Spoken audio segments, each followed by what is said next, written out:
réew mi bañ naa dootuñu nangu kenn noot ñu réew mi bañ naa déet réew mi bañ naa déedéet dootuñu fe nangu bu mu jaam réew mi bañ naa dootuñu nangu kenn noot ñu réew mi bañ naa déet réew mi bañ naa déedéet dootuñu fi nangu bu mu jaam réew mi bañ naa dootuñu nangu kenn jaay nu réew mi bañ naa déet réew mi bañ naa déedéet dootuñu fi nangu bu mu jaam réew mi bañ naa dootuñu nangu kenn noot ñu réew mi bañ naa.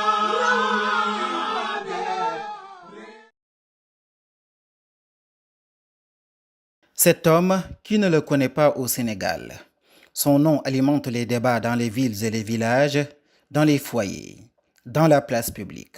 Ousmane Sonko, sous le feu des projecteurs depuis son entrée en politique, fait parler. Il fait écrire. Il est devenu en 6 ans le baromètre de l'engagement politique au Sénégal. Suite aux événements récents et ses conséquences, Ousmane Sonko, vous avez fait des déclarations à des moments importants de notre histoire. Surtout dernièrement, en étant au centre d'une tentative de liquidation dont vous êtes victime. Aujourd'hui, en prenant distance avec les faits, quelle est votre lecture des événements? Permettez-moi d'abord d'adresser mes salutations à l'ensemble du peuple sénégalais, d'ici comme de la diaspora, de leur renouveler mon affection et mon engagement, ou l'engagement commun que nous partageons tous pour ce pays.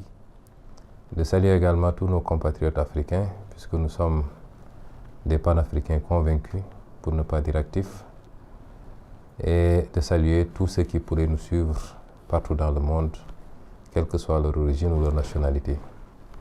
Ceci dit, vous posez une question à laquelle nous répondrons cette fois-ci avec beaucoup plus de tact, puisque nous avons eu le temps depuis 1 mois de prendre le recul nécessaire pour réfléchir à ces événements et à tout ce qui les a précédés.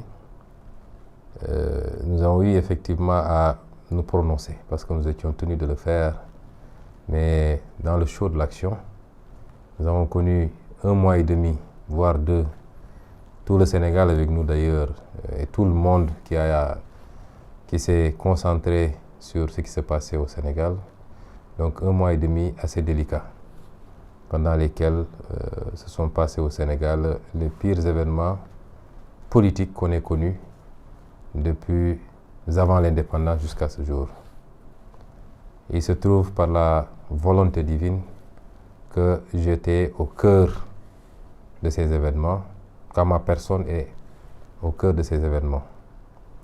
Et donc, nous avons eu à nous prononcer sur ces questions à chaque étape où nous sommes adressés au peuple sénégalais dans un exercice de vérité et de clarification par rapport à un complot odieux ourdi par le régime en place, simplement pour nous écarter du champ politique, et parce qu'aujourd'hui, il relève pratiquement du secret de polichinelle que l'entreprise politique que nous avons mise en place il y a de cela juste 6 ans est devenue plus qu'une réalité politique, est devenue une force politique incontournable. Et cela a fini par jeter un peu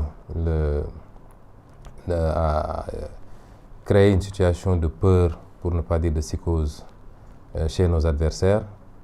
Et ils s'étaient jurés de mettre un terme à cette entreprise politique. Et bien entendu, en Afrique, quand on veut mettre un terme à une entreprise politique, on se dit que si on liquide la personne qui se trouve à la tête de cette entreprise politique, on aura réussi à liquider en même temps cette entreprise politique. Cela a entraîné les réactions qui ont été les nôtres. Nous avons refusé de nous livrer pieds et poings liés. Nous avons refusé d'être le énième agneau du sacrifice, puisque nous connaissons bien ce régime qui a utilisé ces méthodes bien avant nous pour brimer du moins, et liquider des adversaires politiques. Cela est passé d'abord par la communication. C'est peut-être de cela que vous parlez quand vous nous parlez des des déclarations, où il a fallu à chaque moment nous adresser à ce peuple sénégalais pour lui dire ce qu'il en est exactement. Cette communication a produit l'effet que nous attendions, puisque nous avons un très grand peuple digne, un peuple fier, mais un peuple surtout connu pour son refus et son rejet total de l'injustice. Ce peuple a compris ce qui se jouait et ce peuple a fait de ce combat sien, s'est levé comme un seul homme et a mis en déroute l'adversaire, a mis un terme, en tout cas a freiné pour le moment en tout cas ce complot qui était en marche. Nous profitons de l'occasion pour rendre un hommage vibrant à ce peuple, pour le remercier à notre nom, au nom de notre famille biologique, au nom de notre famille politique. Mais ce peuple a lancé un message très fort à l'Afrique et au monde, pour lui rappeler que ce peuple sénégalais qui a toujours été considéré comme un peuple particulier, un peuple fort, un peuple digne, un peuple qui est très attaché à sa démocratie, à ses libertés, que ce peuple-là, il est encore là et il est encore le même. Et cela nous fait notre fierté en tant que Sénégalais. Quand je vois toutes les réactions que j'ai reçues de partout en Afrique, mais de partout du monde, toutes ces réactions de satisfaction, de félicitations, de fierté de voir qu'en Afrique, il y a encore des peuples qui peuvent dire non, des peuples qui peuvent se battre au nom de l'intérêt général, au nom des principes et des valeurs. Je crois qu'aujourd'hui, le Sénégal est sorti grandi de cette épreuve. Nous félicitons le peuple sénégalais après l'avoir remercié pour cette posture. C'est une appréciation à chaud, une appréciation aussi qui nous fonde à penser que plus que jamais, nous sommes une très grande formation politique. En tout cas, nous en sommes sortis grandis. Nous en sommes sortis ragaillardis, plus forts encore. Nous en sommes sortis plus déterminés, 100 millions de fois plus déterminés à faire triompher l'idéal pour lequel nous nous sommes engagés en politique, l'idéal pour lequel nous nous battons et l'idéal pour lequel les Sénégalais croient. Parce que les Sénégalais veulent d'un changement structurel. Les Sénégalais veulent qu'enfin nous prenions le bon départ. On a connu beaucoup de ratés de l'indépendance à maintenant. À chaud, c'est peut-être une première lecture qu'on peut faire de ce qui s'est passé. Nous avons malheureusement, par la faute exclusive des tenants du pouvoir, dans cette obsession haineuse de venir à bout d'un adversaire politique, et cette propension à comploter, cela a produit le résultat que ça a produit. Aujourd'hui, nous enregistrons 13 pertes en vie humaine, des pertes de jeunes, dont le plus jeune avait 12 ans et le plus âgé avait 35 ans. Mais si vous voyez bien la moyenne d'âge de ceux qu'on a perdus, ça ne dépasse pas 18 ans ou 19 ans. Parce qu'en dehors de celui qui a 35 ans, tout est concentré dans la tranche 22 ans, 12 ans, avec beaucoup de jeunes de 17 ans, 18 ans. C'est des pertes extrêmement douloureuses pour nous. Parce que ces jeunes-là méritaient de vivre. Ces jeunes-là méritaient de découvrir ce qu'est la vie, de connaître la même chance que nous avons nous tous eu à connaître, c'est-à-dire de vivre, de réussir leur vie, de fonder des foyers, de trouver de bons travail, d'aider leurs parents. Tout cela a été interrompu malheureusement par le vice et la cupidité d'un régime avec ses méthodes obscènes consistant à comploter pour liquider des adversaires politiques. Ces victimes, nous ne les oublierons jamais. Si notre détermination était de 1000, elle est d'1 milliard aujourd'hui. Parce que le seul hommage que nous pouvons rendre à ces victimes, la seule gloire que nous pouvons leur rendre, c'est que ce projet aboutisse. Et que de là où ils sont, ils puissent voir qu'ils ne se sont pas sacrifiés pour rien. Si des jeunes de 12 ans, de 15 ans, de 17 ans, de 20 ans ont été capables de comprendre notre discours, de le décortiquer et d'y entrevoir l'espoir qui avait quitté les Sénégalais au point de se donner de se battre à main nue contre des forces de l'ordre, mais surtout au point de prendre des risques en sachant que le pouvoir avait recruté des nervis armés pour tuer. Nous considérons que nous, en ce qui nous concerne, en tout cas moi personnellement, ce qui me reste à vivre, aucun sacrifice ne sera de trop. Aucun. Qu'il se rapporte à ma personne, à ma vie, au peu de biens que j'ai. Aucun sacrifice ne sera de trop pour que ce projet triomphe. Mais mieux encore, nous n'avons pas le droit, nous, parce que si c'était le cas, nous n'aurions pas de compte à rendre seulement à nos compatriotes, mais nous aurions surtout un compte à rendre à Dieu. Nous n'avons pas le droit aujourd'hui. Si en 2024, par la grâce de Dieu, nous bénéficions de la confiance des Sénégalais, nous n'aurions pas le droit de ne pas appliquer le projet, les idées pour lesquelles les Sénégalais nous ont fait confiance, adossés sur le patriotisme, adossés sur l'impératif de privilégier en toute chose les intérêts nationaux sur tout autre intérêt, adossés sur ce même impératif de mettre un terme à la corruption endémique qu'il y a dans ce pays, à l'enrichissement sans cause, au clientélisme, au népotisme, adossé sur l'impératif de définir les vraies priorités des Sénégalais, que sont l'accès à l'emploi pour les Sénégalais, de bonnes structures sanitaires pour pouvoir accéder aux soins, de bonnes structures éducatives pour pouvoir éduquer nos enfants et leur donner le meilleur niveau possible pour construire ce pays et ne pas attendre que de l'expertise vienne de l'extérieur. Autant de choses que les Sénégalais attendent de nous. La reprise en main de notre destin national, de notre souveraineté, la reprise en main de nos ressources naturelles qui ont été vendangées, bradées à vil prix par le régime en place. Tout ceci, nous n'avons plus le droit. Si ça devait nous coûter la vie, que ça nous coûte la vie. Mais aujourd'hui, ne serait-ce que pour la mémoire de tous ces jeunes qui sont morts, mais également, ne serait-ce que pour rendre hommage à tous ces jeunes qui ont été blessés. Certains ont été amputés de la main, d'autres ont été amputés de la jambe, d'autres encore ont perdu un œil, d'autres, je dois rendre visite d'ailleurs tout à l'heure à un qui est paraplégique, tétraplégique même, c'est-à-dire qu'aujourd'hui, il ne peut bouger aucun de ses membres et qui a été sauvagement agressé par les forces de l'ordre. Ne serait-ce que pour la mémoire de tous ces gens-là. Et ceux qui ont séjourné en prison. Vous savez, la liberté, elle est fondamentale chez l'homme. Dieu nous a créés pour être des gens libres. L'interdiction, c'est l'exception, même dans toutes les religions. Le principe, c'est l'autorisation, parce que l'homme est conçu pour être libre.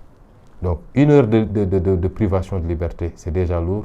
Imaginez que des gens ont pu faire un long séjour carcéral. Il y en a encore une trentaine qui sont entre les mains de Macky Sall et de son régime, entre Diourbel, Dakar et Ziguinchor. Ne serait-ce que pour tous ces gens-là, ça me concerne, mais ça concerne l'ensemble des patriotes.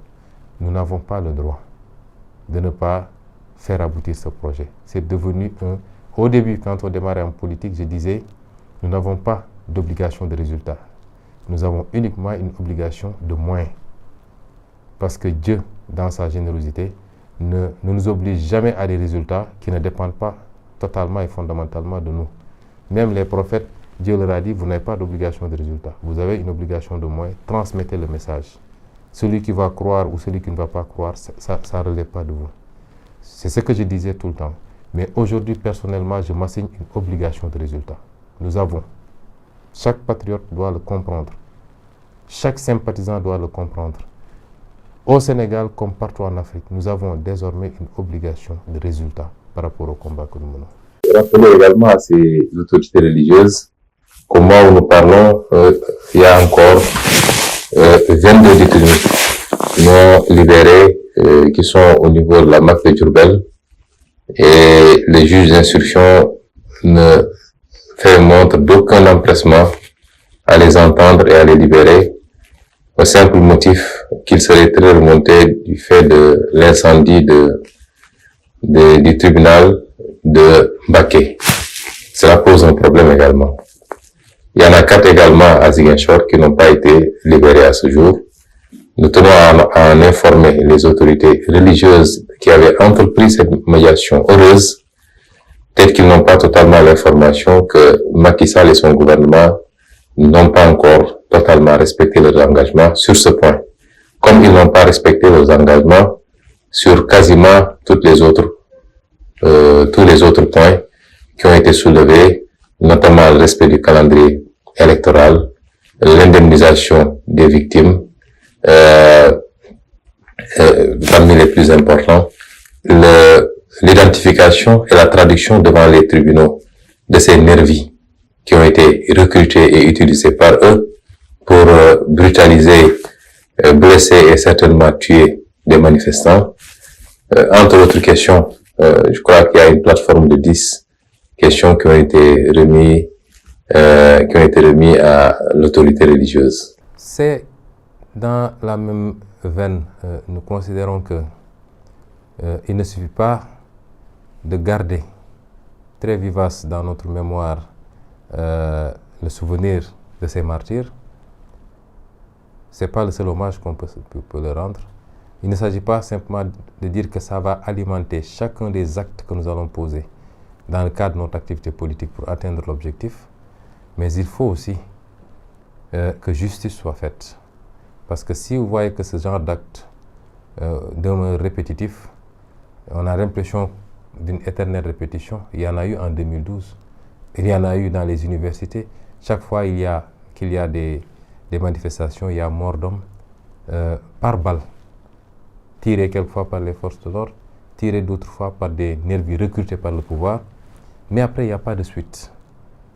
Et les hommes politiques trahissent leur peuple. Parce que si l'actuel régime, après son élection en 2012, avait pris les mesures qu'il fallait pour que les crimes de 2012 soient élucidés, peut-être que les gens y regarderaient à plusieurs reprises avant de reprendre les mêmes actes. Mais l'impunité est le lit de la perpétuation de ce genre d'actes. Et c'est pourquoi nous avons considéré qu'il faut qu'on se batte. En quoi faisant? Dans le cadre du M2D, justement, les juridictions nationales seront saisies. Nous avons annoncé des plaintes à la CPI, mais vous savez, avant d'aller dans les juridictions internationales, que ce soit la CPI, la Cour africaine des droits de l'homme ou la CEDEAO, il faut d'abord épuiser les recours internes. Et c'est pourquoi ce sera fait dans les tout prochains jours, parce qu'il y a une équipe assez dynamique qui y travaille dans le cadre du M2D. Mais au-delà, nous envisageons d'aller au niveau international, parce que ce qui s'est passé, c'est des crimes contre l'humanité. Et la seule responsabilité est celle du gouvernement de Macky Sall. Nous avons suivi leur mascarade de la sortie de l'autre jour. Je veux dire aux Sénégalais que le gouvernement ne s'adresse pas aux Sénégalais. Il ne parle pas au peuple sénégalais. Il parle à la communauté internationale parce qu'il a subi énormément de pression par rapport à ce qui s'est passé. Aussi bien de l'ONU, de l'UA, de la CEDEAO, des organisations de défense des droits de l'homme. Et il leur fallait essayer de répondre. Mais comment pouvez-vous avoir des cas de meurtre confirmés par les autopsies, meurtres par balle, dont certains c'est des meurtres par balle, avec des vidéos qui ont été tournées, avec des témoins qui sont là, le procureur de Macky Sall qui ne s'en saisit pas, et on nous parle d'une commission d'enquête. C'est un théâtre. Et c'est pourquoi nous considérons que ce que le gouvernement fait en la matière ne nous intéresse pas. Vous ne pouvez pas assassiner des gens et revenir vouloir vous-même faire la lumière. Et si le gouvernement était cohérent avec lui-même, il allait ouvrir tout de suite une procédure contre Ousmane Sonko, parce qu'il a fait un réquisitoire pour dire que le seul responsable c'est Ousmane Sonko. Vous êtes gouvernement, vous avez votre ministre de la Justice, le parquet relève de vous. Si vous avez identifié un responsable de meurtre, je ne parle même pas d'un meurtre, mais de 13 meurtres, vous aurez dû immédiatement le traduire en justice. Donc nous considérons que c'est une mascarade, que ça ne nous intéresse pas, mais que nous allons continuer la procédure. Et mieux encore, le M2D va produire dans les tout prochains jours, c'est presque finalisé, un mémorandum pour établir la vérité par rapport à toutes ces contre-vérités débitées par le gouvernement de Macky Sall. Oui, nous sommes tous témoins du comportement de ce gouvernement. Un comportement irresponsable. D'abord, il y a beaucoup de mensonges, de contre-vérités qui sont distillés par le gouvernement sur la responsabilité, sur l'imputabilité des faits, sur les faits eux-mêmes, Tous les Sénégalais ont été ébahis. C'est comme si on ne vivait pas la même chose. C'est à la limite ridicule. Il y a beaucoup de mensonges que le gouvernement distille et continue à distiller. Ensuite, il y a le discours très haineux du gouvernement. Avec Macky Sall, on est en train de toucher le fond. Car nous ne sommes pas trop vieux, mais de nos 46 ans de vie, nous n'avons jamais entendu l'instrumentalisation et l'exacerbation du discours ethnique et religieux à ce point au Sénégal. Jamais. C'est avec Macky Sall qu'on l'a vu. L'instrumentalisation de l'ethnie, même dans les nominations à des postes de responsabilité, c'est avec Macky Sall qu'on l'a vu. Et que des gens puissent, dans des discours distillés par la presse, que des gens puissent s'attaquer à l'ethnie de quelqu'un, à sa religion, à ses convictions, ça on ne l'a jamais vu au Sénégal. L'histoire retiendra que c'est avec Macky Sall qu'on a touché le fond. Tout en cet homme respire la haine, l'esprit de vengeance, l'intolérance, tout respire cela. Macky Sall ne connaît pas l'adversité, il connaît l'inimité. C'est-à-dire, vous êtes avec moi, c'est bon. Vous n'êtes pas avec moi, vous êtes un homme à abattre par tous les moyens possibles. Et c'est pourquoi nous avons tous les discours haineux que nous, j'allais dire puants même, qu'on nous distille depuis quelques années. Et tous ceux qui débutent ces discours-là sont des alliés de Macky Sall, sont envoyés par Macky Sall. Voilà un homme qui, en surface, peut paraître très policé, mais en réalité, qui téléguide des gens, qui vont insulter pour lui, qui vont diffamer pour lui, etc., etc. Et les Sénégalais ont fini par le comprendre parce qu'au début, on disait que voilà un homme très affable, très calme, etc. Les promesses, enfin, je crois que nous avons tous suivi. Il a fallu attendre d'être dans la posture qui a été la sienne et que nous avons, nous, accepté. En tant que républicains, il faut que les Sénégalais se le rappellent et que l'histoire le retienne. Parce que si nous n'avions pas fait la sortie qu'on a faite ce lundi pour demander à tout le monde de garder son calme et que, en tant que démocrate, l'objectif n'a jamais été de mettre fin à un mandat. Tout le monde savait que le mandat de Macky Sall était dans la rue. Tout le monde savait que le pouvoir était dans la rue. Il aurait fallu 24 heures de manifestations supplémentaires pour que ça en soit fini de lui. Et c'est nous qui avons pris sur nous de dire que ce n'est pas ça la démocratie, ce n'est pas ça que nous voulons. Nous combattons l'injustice, c'est vrai. Mais dès lors que nous avons pu instaurer le rapport de force avec le soutien de tout le peuple sénégalais, mieux vaut arrêter et ne pas aller trop loin, c'est-à-dire d'être dans une situation où peut-être l'armée aurait pris sa responsabilité légitime pour mettre un terme à ce mandat qui devenait dangereux pour le pays. Donc c'est nous qui avons accepté de sauver le pouvoir de Macky Sall. Mais il a fallu, après il y a eu l'intervention des guides religieux, il a fallu pas moins d'une semaine pour que tous ces gens-là qui s'étaient terrés comme des rats pendant toutes ces manifestations-là sortent de leur trou pour insulter, agresser. Jusqu'à présent, ça continue. Vous avez vu l'agression contre les jeunes du Fouta. Vous avez vu l'agression contre Guy Marius Sagna et compagnie. Ceci dit, il a fallu qu'on en soit arrivé à cette situation pour que Macky Sall sorte dans un discours creux, téléguidé par une peur bleue, et pour faire des annonces. Je crois que, comme on dit, ces annonces n'engagent que ceux qui vont y croire. Ce que Macky Sall n'a pas pu faire jusque-là, il ne le fera pas dans les 2 ans à venir. Macky Sall ne peut pas créer d'emploi dans ce pays parce qu'il n'en a ni la vision ni la compétence. Il n'en a pas les moyens surtout, économiquement. Il a atteint quasiment le plafond de l'endettement. On n'a aucune capacité d'augmenter nos ressources fiscales parce que la fiscalité suit l'économie. Si l'économie ne marche pas, la fiscalité ne marche pas. Or, l'économie du Sénégal est par terre. Donc, c'est de l'argent qu'on va jeter par terre. Encore aurait-il fallu qu'on nous dise, qu'on nous fasse d'abord l'évaluation de tous les programmes pendant ces 9 ans-là. De la DER, de toutes les autres organisations de financement ou d'encadrement des jeunes qui n'ont rien produit de bon si ce ne sont des détournements. Où est-ce que sont passés les milliards du PRODAC? Ça a été détourné et c'est ces gens-là qui ont détourné l'argent qui sont là pour occuper les plateaux de télé, parler de tout et de rien. Donc, c'est des promesses démagogiques. Et je crois que la jeunesse sénégalaise est assez outillée aujourd'hui pour comprendre que il faut passer à la prochaine étape. La prochaine étape, c'est d'en finir avec Macky Sall en 2024, d'ouvrir une nouvelle page de notre histoire avec des gens qui en ont les idées, le programme, la vision, qui en ont la probité, mais qui sont surtout des patriotes, qui tiennent à notre souveraineté. Tout le reste, c'est de la pagaille, de la poudre aux yeux. Et le pire encore, c'est que ces gens-là n'ont aucun respect pour la mémoire des victimes. Vous avez vu que l'État n'a rien fait déjà pour ces victimes. Mais au lendemain de cette affaire, ils sont en train de sortir des milliards et des milliards pour remplir des places publiques, soi-disant pour faire des meetings. Ce n'est pas respecter la mémoire des victimes. Ce n'est pas respecter la mémoire des victimes. Et nous considérons que ces gens-là ne méritent pas de diriger le Sénégal.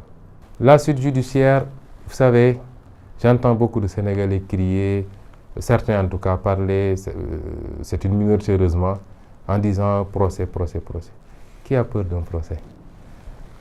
Nous exigeons nous-mêmes, mais il faut comprendre que la justice également a ses règles. On est à l'étape d'une instruction. Pour un dossier aussi vide, absolument rien dans ce dossier-là. Le bon sens voudrait qu'on ne puisse même pas sortir de l'instruction. Un juge indépendant et sérieux classerait ce dossier sans suite. Mais nous disons, si ce qu'on a refusé, nous, ce n'était pas un procès. Ce qu'on avait exigé, c'était que nos droits soient respectés. Premièrement, nous avons démontré que c'était un complot. Et c'est pourquoi ils ont peur d'un procès. Parce que ce procès-là sera un procès très intéressant. Ce que nous avons démontré d'abord, c'est que c'était un complot qui implique directement Macky Sall, Antoine Diome, son épouse, l'épouse d'Antoine Diome, ministre de l'Intérieur, Mamadou Mamour Diallo, Serigne Bassirou Gueye, ainsi de suite, ainsi de suite. Ça, nous avons pu le démontrer aux Sénégalais. C'est pourquoi les Sénégalais ont répondu à notre appel. Ensuite, nous avons dit que ce dossier est vide. Respectez nos droits. Vous ne pouvez pas escamoter la procédure. Nous bénéficions d'une immunité parlementaire. Vous nous convoquez sans respecter la procédure. C'est le premier point d'achoppement. Deuxième point, toute la procédure qui a été suivie est irrégulière et illégale. Et ça, tous les députés de l'opposition l'ont dit, tous les constitutionnalistes l'ont dit. Aujourd'hui, en principe, je jouis encore pleinement de mon immunité parce que la procédure à l'Assemblée a été escamotée. La procédure qui a été initiée par le juge d'instruction, le premier juge d'instruction qui s'est dessaisi, et on n'a jamais vu ça. C'est-à-dire, je disais que le seul domaine où Macky Sall peut faire du fast-track, c'est dans le dossier d'Ousmane Sonko. Le même jour, le dossier a quitté le parquet pour aller au juge d'instruction, revenir du juge d'instruction au parquet, ensuite qu'on puisse saisir les autorités judiciaires compétentes qui saisissent la chancellerie, qui saisissent l'Assemblée nationale. Le même jour, à moins de 4 heures de temps, on a fait tout le circuit. La commission d'enquête parlementaire, ça a été une mascarade. Une commission d'enquête parlementaire doit obligatoirement, une commission pour lever l'immunité parlementaire doit obligatoirement comporter 12 membres. Ça, c'est le texte qui le dit. Si un membre démissionne, il faut pourvoir à son remplacement. 2 membres avaient démissionné, en l'occurrence Cheikh Bamba Dièye et Guirassy, les honorables Cheikh Bamba Dièye et Guirassy. La commission est irrégulière. Cette commission ne peut pas lever l'immunité parlementaire. Autant de forcing qui ont été faits. C'est pourquoi j'aurais été dans mon droit si j'avais refusé de répondre. Mais comprenant la situation, nous avons dit, OK, nous allons répondre. Donc, aujourd'hui, ce qu'on réclame, c'est le respect des procédures et du droit. Parce que tout ce qui s'est passé en termes de vice, nos avocats ont posé les actes qu'il faut. On suivra ça jusqu'au niveau international. Le truc des parlementaires au niveau international a été saisi au niveau de Genève. Des procédures vont être déposées au niveau de la CEDEAO et au niveau international. Parce que nous n'allons pas les laisser. Macky Sall, ce n'est pas son problème de droit. Il a l'habitude de faire ça. Mais ça, cette fois-ci, ça ne passera pas. Et donc, nous avons dit respectez d'abord nos droits. Ce n'est pas qu'on ait peur du dossier. On n'a absolument peur de rien. Et on est très pressé. Le juge d'instruction a commencé. Malheureusement, l'un s'est dessaisi, l'autre vient de décéder. Que Dieu ait pitié de son âme. En tant que musulmans, nous souhaitons toujours à quelqu'un qui décède la miséricorde divine. Maintenant, on attend la suite. Mais quel que soit Alpha, si la procédure est respectée et le droit est dit, on n'a aucun problème. S'ils continuent dans leur mascarade, ils nous trouveront devant eux parce que moi, je ne serai jamais l'agneau de leur sacrifice. Et PASTEF ne l'acceptera pas. Le M2D ne l'acceptera pas. Les Sénégalais ne l'accepteront pas. Tout ceci concourt à un seul objectif. C'est que Ousmane Sonko ne doit pas être éligible en 2024. Je dis à Macky Sall que s'il plaît à Dieu, si ma formation politique et nos alliés m'investissent, rien ni personne ne pourra m'empêcher d'être candidat en 2024. Rien ni personne. Ce qui est sûr, c'est que lui ne sera pas candidat. Parce que c'est fini. Mais rien ni personne, Inch'Allah, ne pourra m'empêcher d'être candidat en 2024. Et certainement, nous le souhaitons. Mais nous sommes convaincus que aussi, c'est largement possible et certainement de gagner cette élection présidentielle en 2024 pour être le 5e président du Sénégal et espérons-le qui va impulser les changements que tous les Sénégalais attendent. Maintenant, ce que je voulais ajouter, c'est que nous ne pourrons pas accepter que les gens, pour un dossier aussi vide, qui peut faire l'objet d'une instruction rapide en quelques semaines, qu'ils traînent les pieds pour attendre à la veille des scrutins, en pleine campagne ou avant les campagnes, où je serai en tournée ou en campagne pour nous appeler. Il l'avait fait déjà avec le dossier des 94 milliards, où en pleine campagne électorale, ces soi-disant députés de la majorité convoquent l'Assemblée nationale pour mettre en place une commission d'enquête parlementaire et prétendre me convoquer, ce que j'avais refusé. Et j'ai continué à refuser bien après la campagne. Donc, nous voulons que ce dossier soit vidé le plus rapidement possible. Et nous avons instruit nos avocats qui ont posé beaucoup d'actes ces dernières semaines, lesquels actes n'ont pas encore donné suite à des réponses, pour la simple raison que le juge était indisponible. Mais nous considérons, nous, qu'en aucun cas, ce dossier ne peut constituer une épée de Damoclès politique pour nous empêcher de vaquer à nos occupations. Nous n'accepterons pas que ce contrôle judiciaire qui n'a aucun sens, comment pouvez-vous mettre sous contrôle judiciaire un homme politique de premier plan qui a l'ambition de diriger le pays, qui est député à l'Assemblée nationale, et pour lui dire que vous n'avez pas le droit de sortir du territoire national. Nous n'accepterons pas que notre liberté de nous déplacer et de sillonner le monde, si on le veut, pour aller à la rencontre des compatriotes et éventuellement des décideurs mondiaux, que cette liberté soit bridée simplement parce que il y a, soi-disant, ce dossier-là. Nous voulons être clairs, ce dossier doit être vidé le plus rapidement possible et c'est ça que nous attendons d'une justice digne de ce nom, d'une justice indépendante, parce qu'il n'y a absolument rien dans ce dossier. Le respect des institutions maintenant, c'est cela. Le premier qui ne respecte pas les institutions dans ce pays, c'est Macky Sall. Le premier. Donc, comment pouvez-vous comprendre que ceux qui incarnent ces institutions sont les premiers à eux-mêmes s'asseoir sur ces institutions-là, si les règles unanimement adoptées par les Sénégalais pour encadrer ces institutions-là, qu'un procureur de la République passe outre toutes les règles les plus élémentaires pour se livrer à des chasses à l'homme, qu'un juge d'instruction en fasse de même, qu'un président de la République s'immisce dans les dossiers judiciaires pour demander la relaxe ou l'emprisonnement de tel ou tel. Comment voulez-vous que les gens respectent ces institutions-là? Nous ne respecterons les institutions que lorsque ces institutions-là seront incarnées par des hommes et des femmes de principes et de valeurs qui comprennent qu'ils sont là pour servir le peuple sénégalais, dire le droit au nom du peuple sénégalais. Et ces institutions-là, si elles sortent de cela, nous invoquerons toujours et tout le temps notre droit constitutionnel à la résistance. Tout le temps. Parce que la Constitution, elle est là pour tout le monde. Elle s'impose au président de la République. Qu'est-ce qu'est l'État de droit? L'État de droit, c'est un État où tout le monde se soumet au droit, à commencer par l'État lui-même.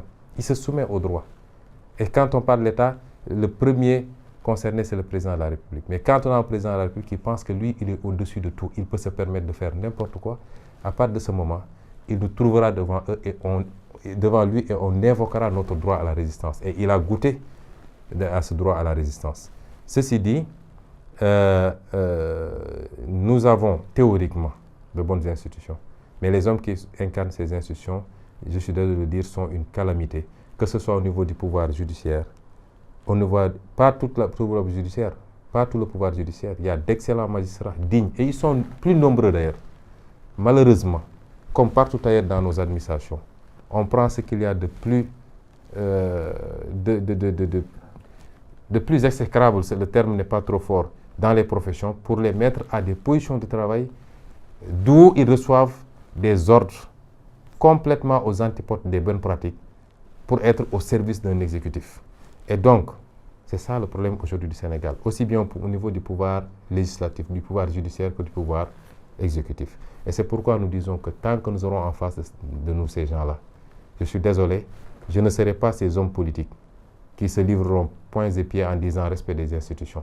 S'il faut donner notre vie, nous la donnerons. Mais nous n'accepterons pas certaines choses. Et je l'avais dit en disant à Macky Sall qu'il va falloir qu'il se salisse cette fois-ci. Il n'avait pas compris le message, comme tous les autres messages que je lui ai envoyés. J'espère que cette fois-ci, il aura bien compris. Nous gardons notre position. Apparemment, ça fait très mal parce que j'ai vu dans le mémorandum qu'il parle de légitimité, que nous remettons en cause la légitimité. Nous considérons que Macky Sall n'était pas légitime en 2019 déjà, parce qu'il avait préfabriqué une victoire technique. Et tous les 4 candidats de l'opposition s'étaient réunis pour lui dénier cette légitimité. Qu'est-ce qu'il est advenu des autres? Je ne sais pas. L'homme n'a que sa parole. La dignité n'a pas de prix. Moi, je ne suis pas un homme versatile qui tourne de sa veste. Quand je prends une position de principe adossée sur un examen minutieux d'une situation, rien ni personne ne peut me faire varier. Que des gens aient accepté de signer avec nous que Macky n'était pas légitime et qu'ils se retrouvent aujourd'hui auprès de Macky Sall, c'est leur problème. Ma dignité ne me permettra jamais cela. Jusqu'à la fin du mandat de Macky, je continuerai à dire que cet homme n'est pas légitime. Ceux qui n'ont pas fait le droit ne peuvent pas comprendre, peut-être, en tout cas certains, la différence entre légitimité et légalité. Macky est un président légal, c'est lui le président du Sénégal. Il a prêté serment, la Constitution dit que c'est le président. Il représente le Sénégal partout en tant que président de la République. Ça, c'est la légalité. Ce qu'on tire des textes. La légitimité, c'est ce qui vient de l'approbation, la validation populaire. Que tous les Sénégalais disent, je me reconnais en Macky comme président. Je peux vous dire aujourd'hui que 80% des Sénégalais ne se reconnaissent pas en Macky comme président de la République. Il n'est pas légitime. Ça, je le disais avant. Et les événements qui sont passés viennent confirmer que cet homme n'est pas légitime. Parce qu'il a été rejeté par tout le peuple. Voilà un homme qui, à un moment donné, est le sort, l'histoire est ce qu'elle est. Voilà un homme qui voulait priver un adversaire politique de liberté. S'il aurait pu le tuer, il l'aurait fait certainement. Et voilà un homme qui, durant tous ces événements-là, était lui-même en prison. Parce que son horizon spatial ne dépassait pas Mermoz, le palais, avec des chars de combat partout. Quand un président en est réduit à cela, ce président n'est plus légitime. Il fait l'objet d'un rejet massif de sa jeunesse qui fait 65% de ce pays, des moins jeunes, de sa diaspora.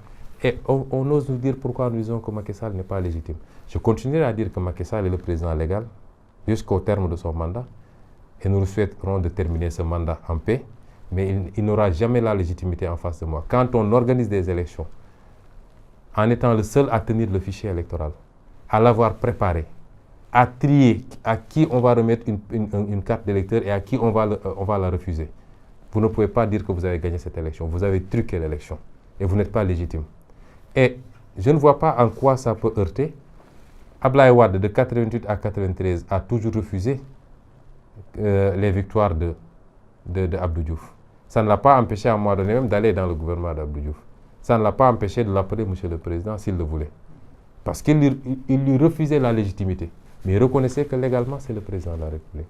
Donc que ça fasse mal à nos amis de l'autre côté au point de gesticuler un peu partout, il va falloir qu'ils apprennent à souffrir. Parce que jusqu'en 2024, je dirais à la face du monde que Macky Sall n'est pas un président légitime.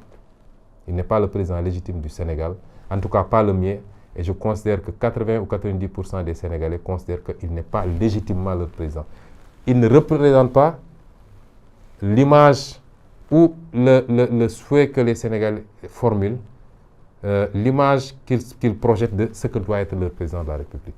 Et donc, il n'est pas un président légitime. Les autorités religieuses, ciment unificateur et garante de notre cohésion sociale, s'intéressent à l'apaisement de l'espace politique. Quelle relation entretenez-vous avec elles? Oui, il faut se réjouir au Sénégal que nous ayons les autorités religieuses que nous avons. Vous savez, l'autre jour, j'ai discuté avec un de nos doyens, et qui n'est même pas musulman, et qui se réjouissait qu'on ait les autorités religieuses que nous avons, musulmanes notamment. Encore que, c'est toutes les autorités religieuses. Nous avons toujours vu la position et la posture de l'Église catholique, que tout le monde salue. C'est toujours des positions extrêmement équilibrées, mais surtout des positions de vérité à des moments bien précis. Nous avons vu le rôle que nos autorités religieuses, depuis l'indépendance jusqu'à présent, voyons ce que quelqu'un comme Abdelaziz Sy Dabakh faisait. Jusqu'à présent, nous aimons tous. À chaque occasion, c'est ces prêches qui sont passés dans les radios et les télés pour nous ramener à l'essentiel.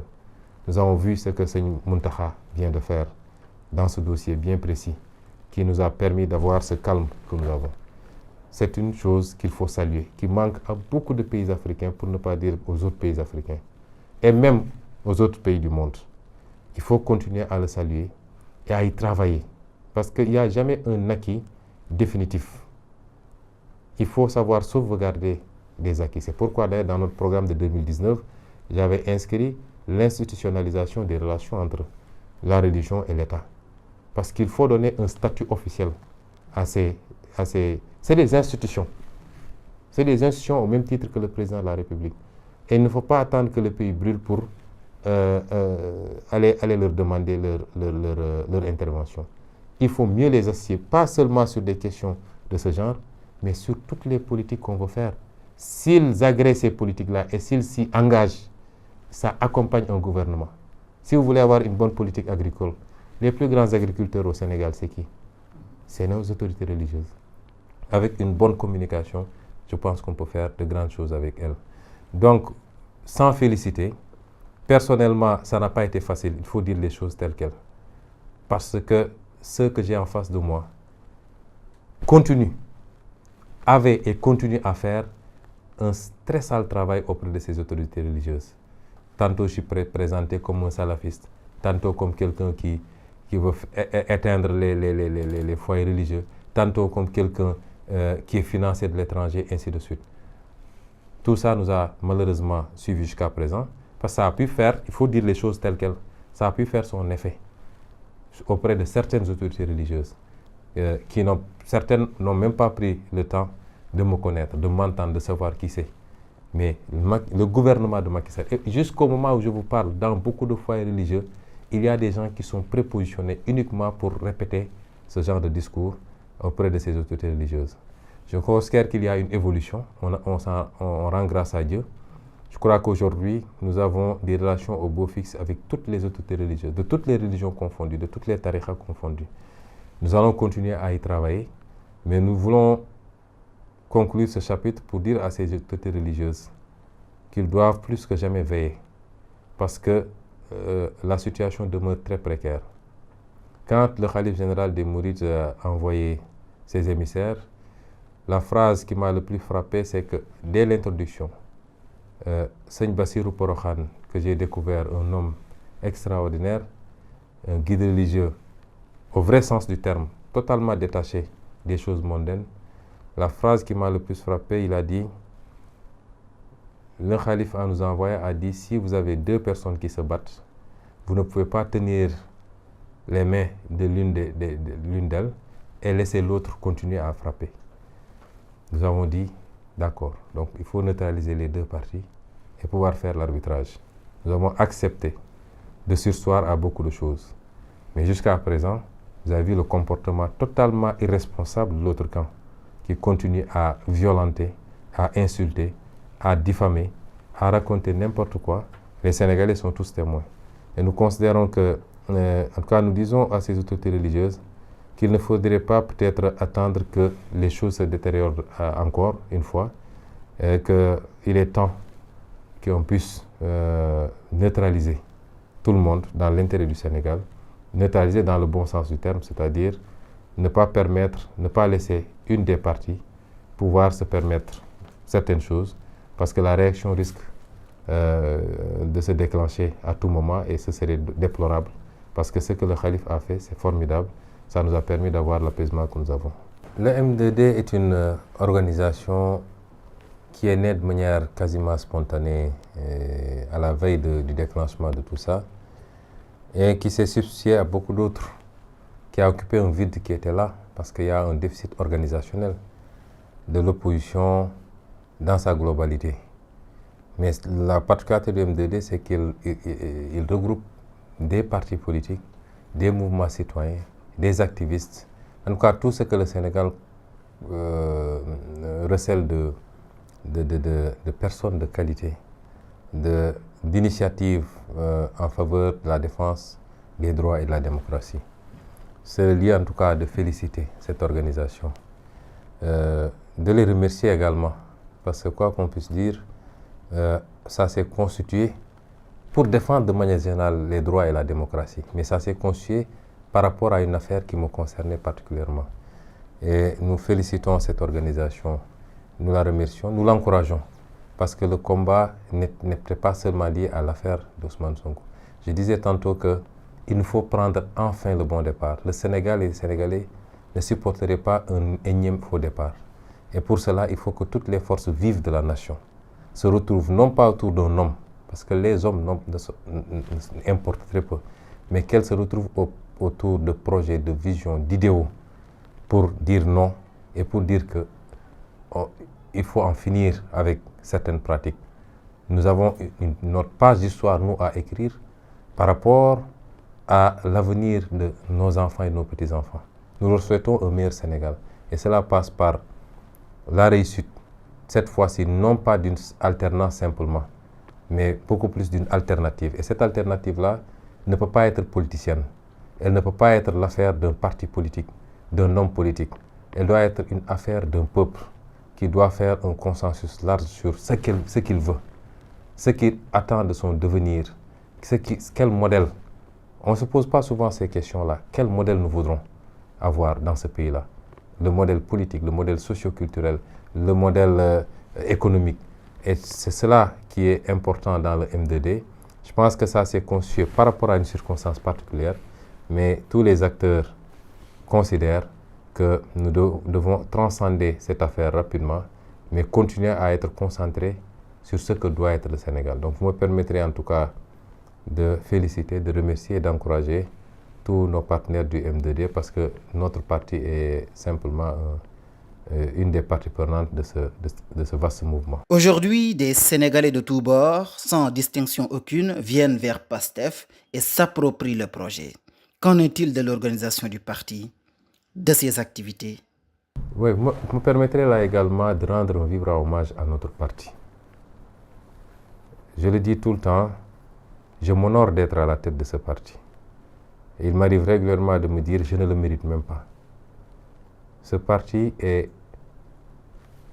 quelque chose de sublime quelque part. Je n'exagère pas. Je le dis sur des bases factuelles. C'est que voilà un parti qui est parti du néant, il y a 6 ans à peine. Inconnu en tant que parti, mais inconnu également par ceux qui le composaient. Il y a 6 ans, 2014, on est en 2021. Ce parti a été créé par des inconnus, lui-même étant inconnu, des gens qui n'avaient aucun vécu politique. 6-7 ans plus tard, le parti en est là où nous en sommes. Mais le plus important, c'est que c'est un parti qui est porté par ses militants et non pas par un leader.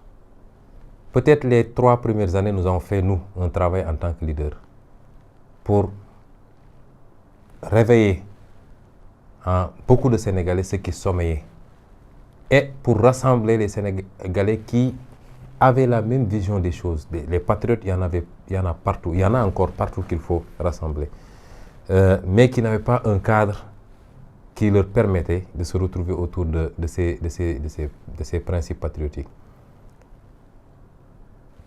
Peut-être que nous avons fait un travail les 3 premières années pour en arriver là.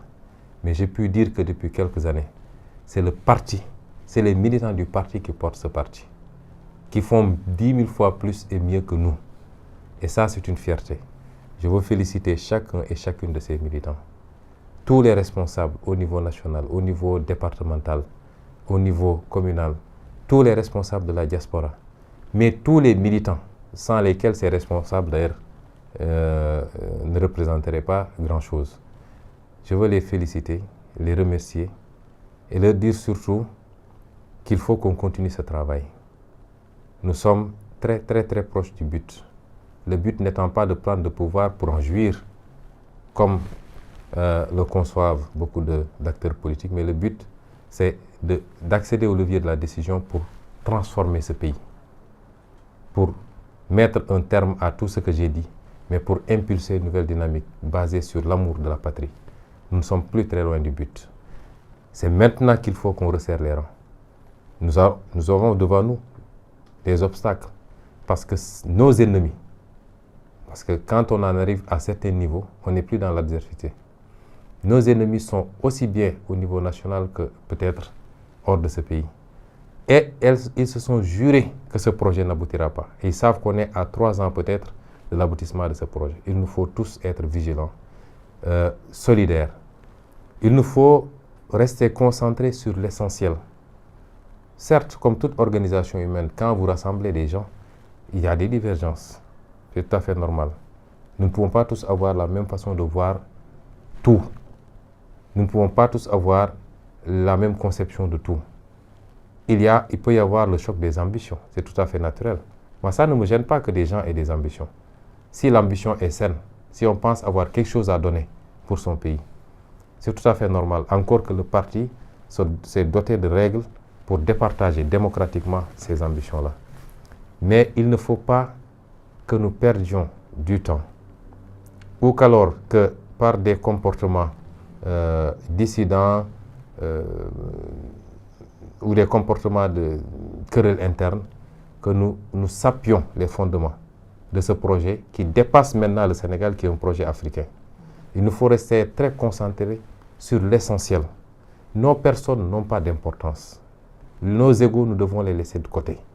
Mais nous dire que nous sommes à quelques encablures de réussir, là où peut-être des gens qui étaient plus méritants que nous, les Cheikh Anta Diop, les Mamadou Dia, les Lumumba, etc., là où ils n'ont pas pu réussir. Nous sommes à quelques encablures de réussir cela. Donc, faisons tous preuve de grandeur. Évitons de verser dans les polémiques stériles et inutiles. Sachons identifier l'essentiel de l'accessoire. Certains débats inutiles qu'on peut exposer même dans les réseaux sociaux, etc., ça ne fait avancer rien. Moi, je considère que tant que l'essence du projet n'est pas compromis, ce pourquoi on se bat, les principes et les règles, les principes et les valeurs, le projet, tant qu'ils ne sont pas compromis, tout le reste est accessoire, c'est des débats de personnes. Et nous considérons qu'il faut aujourd'hui que nos militants s'élèvent à la hauteur des enjeux, parce que ce que nous sommes promis à nous, ce que nous avons promis aux Sénégalais, ce que nous voulons faire voir à l'Afrique et au monde, il va falloir de grands hommes et de grandes femmes pour le faire. Ceci dit, je suis extrêmement, personnellement, moi, satisfait du parti à la tête duquel je me trouve actuellement. Je m'honore et quelquefois j'observe ce qui se passe, je dis, suis-je le président de ce parti? Qu'est-ce qu'on a fait pour que Dieu nous donne des militants de cette qualité et de cet engagement? Je les félicite, je les encourage et je leur dis que nous tenons de bon bout. Il faut continuer à se battre et à rester sur l'essentiel et à comprendre qu'il y a beaucoup de sacrifices qui nous attendent encore. C'est l'un des éléments de satisfaction que nous avons. Chaque week-end, quand j'observe ce qui se passe partout sur le territoire national et dans la diaspora, je crois que nous sommes devenus, je le dis sans nombrilisme particulier, je le dis de manière lucide, mais je crois que nous sommes en passe de devenir le premier parti politique du Sénégal. Le niveau de massification qu'il y a sur tout le territoire national, quelquefois, je vois les images et les Sénégalais doivent comprendre que je ne suis même pas informé. Je suis informé en même temps que l'initiative vient des militants et des militantes de sillonner le pays dans les coins et les recoins les plus reculés, de mettre en place des cellules, de construire après les sections communales, de structurer les coordinations départementales, ici comme dans la diaspora. C'est une satisfaction énorme. Mais je veux dire à nos militants que justement, tout ce qui a été agité dernièrement, c'était pour nous dévier de l'essentiel. Quand le pouvoir s'est rendu compte que nous obtenions le parti le plus entreprenant, le mieux structuré, le plus ambitieux. La structuration, ce n'est pas forcément la structuration statutaire. Et c'est ça la force de PASTEF. Les gens n'attendent pas que ça vienne des statuts ou que ce soit le président qui dise ou l'administrateur, etc. etc. C'est des gens qu'on ne connaît même pas, qu'on n'a jamais vus. Vous vous levez, on vous dit là-bas à Mbelakadia où des gens sont levés pour mettre en place des cellules dans tel village, etc. Aujourd'hui, la demande est tellement forte que si vous prenez des endroits, je donne un exemple très basique, à Hambourg, ils installent presque 2 ou 3 cellules par jour. Il y a une liste d'attente maintenant pour l'implantation des cellules. C'est extraordinaire. Nous en rendons grâce à Dieu. Et quand le pouvoir s'est rendu compte de cela, parce qu'ils ont les renseignements généraux, ils ont tout ce qu'il faut. Il y a 3 ou 4 aspects qui les terrorisent aujourd'hui. La vitesse, la propension à laquelle PASTEF est en train de se déployer sur tout le territoire national, alors qu'on n'a pas donné 1 franc aux gens. Ils viennent spontanément par conviction. La deuxième chose, c'est les programmes inédits que PASTEF a initié. Les programmes citoyens. La troisième chose, ils n'ont jamais vu ça, c'est-à-dire que ce soit des militants qui disent nous n'attendons rien de nos leaders, mais c'est nous qui allons porter le parti, financer le parti par nos propres cotisations. C'est ça qui a créé cette... Et ils se sont dit, il est temps de stopper cette affaire, sinon personne ne pourra jamais leur faire face. Donc, nous refusons, comme disent les jeunes, la diversion est rejetée. Je veux que le parti, nos militants, nos militantes reviennent à l'essentiel. Massification, encore massification, toujours massification. Des centaines de milliers de cartes de membres ont été vendues. Chaque semaine, on en produit des milliers et des milliers répartis sur le territoire national et dans la diaspora. Il faut continuer ce travail. Il nous faut continuer à structurer le parti et à bâtir une machine électorale. Parce que c'est ça qui est important. PASTEF doit devenir un rouleau compresseur électoral. Et les militants l'ont bien compris. Nous continuons à les encourager, à continuer à travailler dans ce sens. Nous projetons de faire les tournées nationales et internationales. Dans les tout prochains jours, en tout cas après le mois de Ramadan, nous allons relancer la machine pour aller partout à la rencontre des Sénégalais. Nous n'avons plus à nous présenter à qui que ce soit, mais nous voulons être très proches des Sénégalais. Aller là où ils se trouvent, dans chaque village, dans chaque hameau, dans chaque commune, serrer des mains, parler aux Sénégalais, partager leur quotidien. Et c'est cela que nous allons, mais surtout, permettre à nos militants aussi d'être en contact de nous, de pouvoir partager des moments de discussion, d'échange par rapport à leur conception des choses. Les écouter parce que ça permet d'améliorer le management du parti. Nous travaillons à la restructuration du parti. Souvent, il y a beaucoup de frères et de sœurs du parti qui parlent de cela. Ce n'est pas une chose aisée. Beaucoup de choses ont été faites. Il y a une commission qui avait été mise en place pour réécrire les textes du parti. Parce que nous nous sommes rendus compte que les textes que nous avions en 2016 ne sont plus adaptés à la dimension et l'envergure que le parti a prise. Et nous sommes en train, cette commission a pratiquement terminé son travail. Nous allons travailler à valider tout ça, à élargir surtout les structures pour accueillir toute cette masse de compétences qui se signale et qui veut travailler dans le parti. Il faut aujourd'hui qu'on ait un cadre. Tout le monde ne peut pas être responsable, ça c'est vrai. Quand vous êtes des milliers ou des centaines de milliers, tout le monde ne peut pas être responsable. Mais en tout cas, permettre à des talents d'éclore, permettre à des gens de pouvoir prouver leurs compétences au parti et au peuple sénégalais. Nous sommes en train de travailler. Il fallait que les structures qui sont très exsangues actuellement, imaginez le parti, la dimension qu'il a aujourd'hui, avec un bureau politique de moins de 20 personnes. Je crois qu'on est à la limite 16. Ce n'est pas possible. Il faut un bureau beaucoup plus large qui va souffler et avec une représentation plurielle. Nous sommes en train de travailler à tout ça. Et évidemment, à côté, nous avons beaucoup d'organisations politiques. Je crois qu'ils sont au moins une douzaine qui ont accepté de discuter avec nous dans des perspectives de fusionner pour avoir quelque chose de plus grand. Chacune d'entre elles amènera ce qu'elle a pour nous permettre d'aller à quelque chose de plus grand. Nous y travaillons également. Et enfin, beaucoup de gens parlent tout souvent de congrès, etc. Je veux dire aux militants, aux militantes, que le congrès dépend d'eux. Parce que le congrès, c'est la base qui part en congrès. Ce n'est pas le sommet. Quand on aura suffisamment structuré le parti, Parce que le congrès, c'est quoi? C'est une représentation des communes, des sections communales et de l'équivalent de ces sections communales dans la diaspora, à raison de 2 représentants, 2 congressistes. Si on a 555 communes, on aura peut-être 1110 congressistes qui viendront de ces communes, plus ceux qui viendront de la diaspora. Ces gens-là vont se retrouver pour valider les textes, faire les résolutions et élire au poste qu'il faut. Donc, ce n'est pas le bureau politique qui décrète le congrès. Quand on aura suffisamment avancé sur la structuration des communes, quand on aura peut-être atteint 70% ou 75% des communes avec une structuration régulière, il sera très facile de déclencher et d'aller vers un congrès. Compte tenu maintenant qu'un congrès, ça a aussi un coût, parce que vous n'allez pas réunir autant de monde à Dakar pour 3 jours, 4 jours, il faut gérer ça, c'est une budgétisation à faire. Mais nous, au niveau national, aller au congrès demain ou après-demain, ça c'est pareil pour nous. Mais je considère qu'il faut qu'on travaille à faire un bon congrès.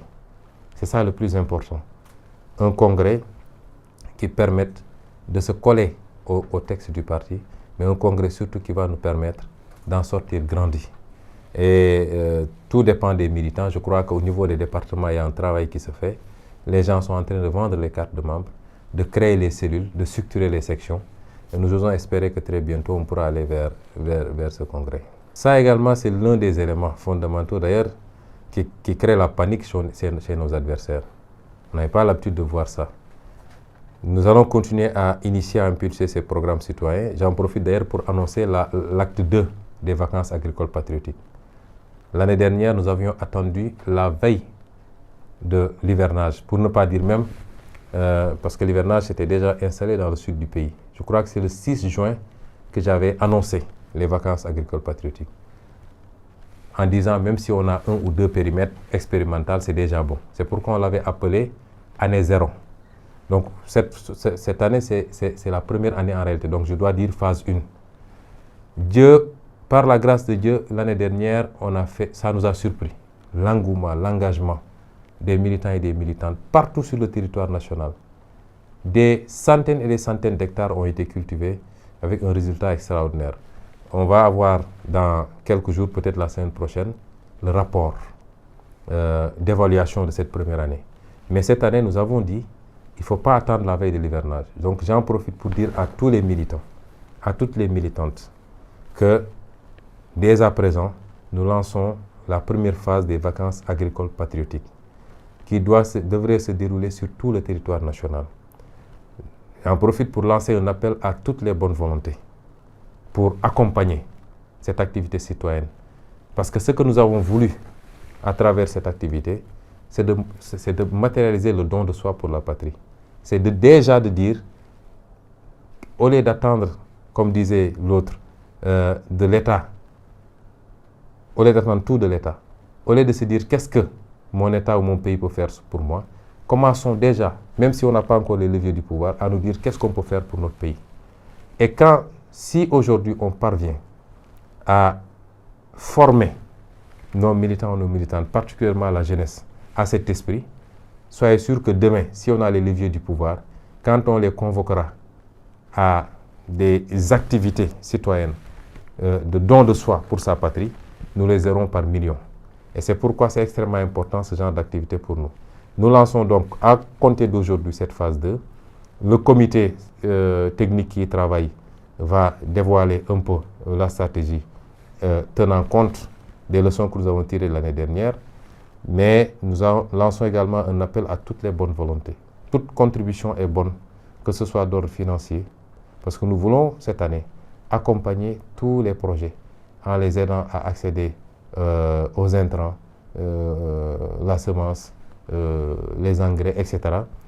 Mais tous ceux qui pourront même apporter leur contribution en termes de motorisation pour que nous puissions avoir la facilité d'aider les gens à labourer de manière moins laborieuse, moins douloureuse, parce que vous savez, prenez chez nous avec le Kadiandou, c'est très dur. Si on a aujourd'hui des tracteurs qui nous permettent de faire ce travail plus facilement et plus rapidement, tout cela, en tout cas, nous avons des milliers, voire des millions de jeunes qui n'attendent que cela pour aller travailler.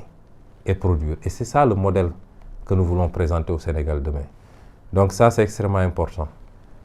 Cette année, les vacances agricoles patriotiques, c'est un volet des vacances patriotiques.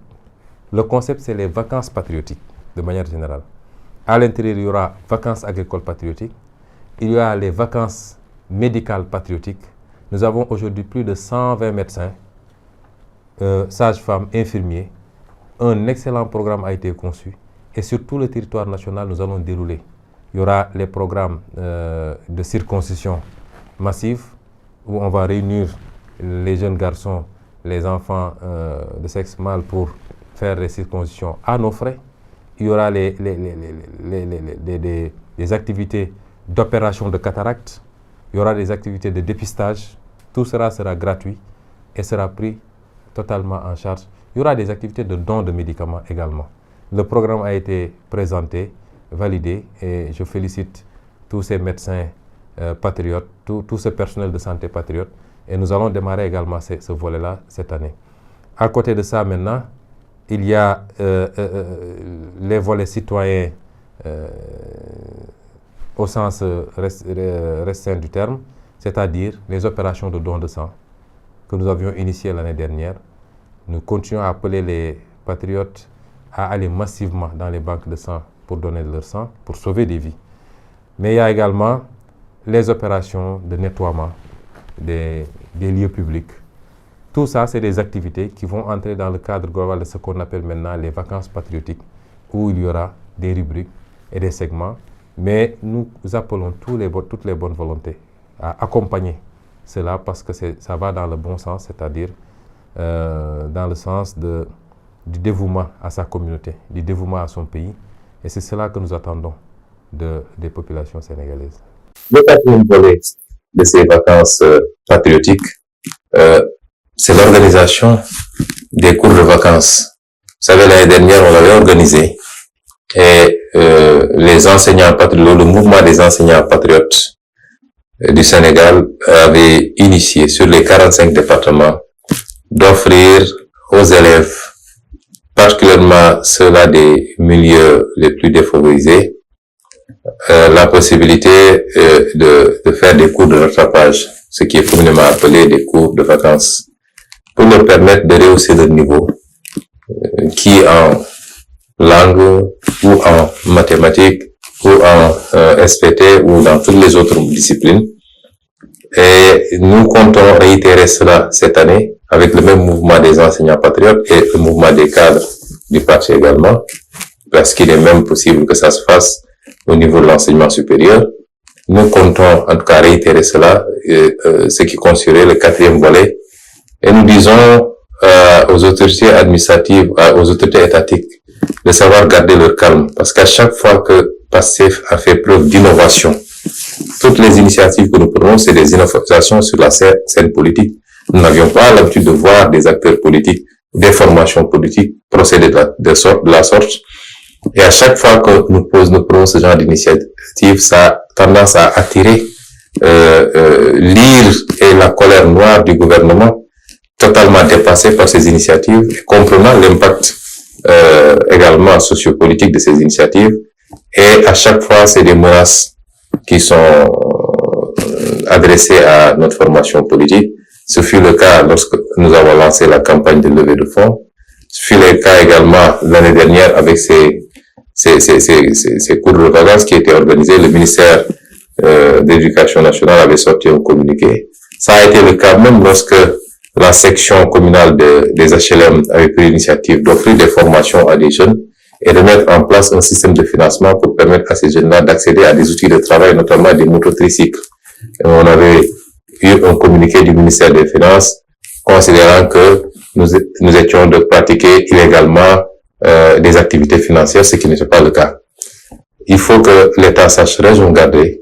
Nous faisons de la politique, certes, nous faisons de la politique citoyenne, nous faisons de la politique de proximité pour être proche des populations, mais nous faisons surtout de la politique pour préparer les citoyens et les citoyennes, et particulièrement la jeunesse de ce pays, à de grandes actions patriotiques, des actions patriotiques d'envergure.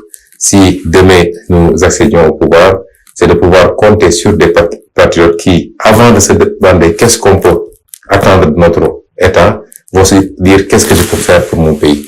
Et c'est en cela que nous initions ces actions avec des moyens très maigres, mais par la grâce de Dieu, des résultats extrêmement importants. Pour le financement, c'est également toujours dans cette rubrique-là. Vous savez, quand on a lancé le Nemmeeku Tour, ça a créé une panique telle dans ce pays-là que je crois que le monsieur ne dormait plus entre Mermoz et le palais.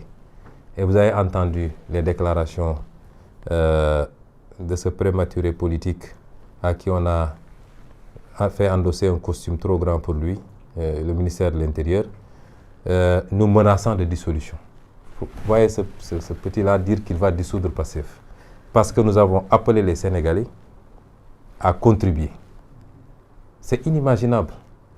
Et donc, nous allons continuer la phase 2 également du Nemmeeku Tour. Et je tiens à dire à Macky Sall et à son ministre de l'Intérieur qu'ils perdent leur temps. Que personne ne pourra nous empêcher de mobiliser les sous cotisés au centime près par des Sénégalais, qu'ils vivent au Sénégal ou à l'étranger. C'est des Sénégalais qui ont les mêmes droits. Tous les Sénégalais ont les mêmes droits. Et nous le ferons publiquement. Publiquement. Tout Sénégalais qui voudra contribuer dans ce que nous sommes en train de faire sera le bienvenu. Et ça, ce n'est pas des tentatives d'intimidation qui pourront arrêter ça. Nous lancerons bientôt la phase 2 du Nemmeeku Tour. Comment pouvez-vous comprendre dans un pays que ces gens-là brassent des milliards? Regardez tous les meetings qu'ils sont en train d'organiser. J'ai entendu une déclaration où l'un d'entre eux disait qu'ils ont fait 82 millions pour le meeting de Matam. D'où provient cet argent? C'est ça que j'appelle l'injustice. Et dans une de mes déclarations, j'avais dit à Macky Sall, le sentiment d'injustice est pire même que la sensation de faim et de froid. Eux, ils peuvent se permettre tout. Ils brassent des milliards qu'ils bazardent partout dans le pays, à part ce qu'ils prennent pour s'acheter les immeubles et amener leurs enfants à l'extérieur ou je ne sais, mettre dans des comptes offshore. Ils sont là à distribuer de l'argent à gauche, à droite. Parce que c'est fait un fundraising, des Sénégalais contribuent, on est à 180 millions et c'est la panique générale. Cette fois-ci, nous voulons avoir 1 milliard. Et nous allons faire le fundraising. Nous allons encore le faire et nous allons toujours le faire parce que nous ne touchons pas de l'argent occulte. Il n'y a aucun lobby derrière nous. Personne ne nous finance. Nous ne volons pas de l'argent public comme eux, ils le font. Donc, ils ne pourront pas nous empêcher de continuer à lever des fonds et bientôt, nous allons lancer la phase 2. Je veux dire simplement par là à Macky Sall et à son entourage que s'ils savaient à qui ils ont affaire, s'ils savaient ce qu'est Pastef, quand je dis à qui, je ne parle pas de moi, je parle du militant de Pastef.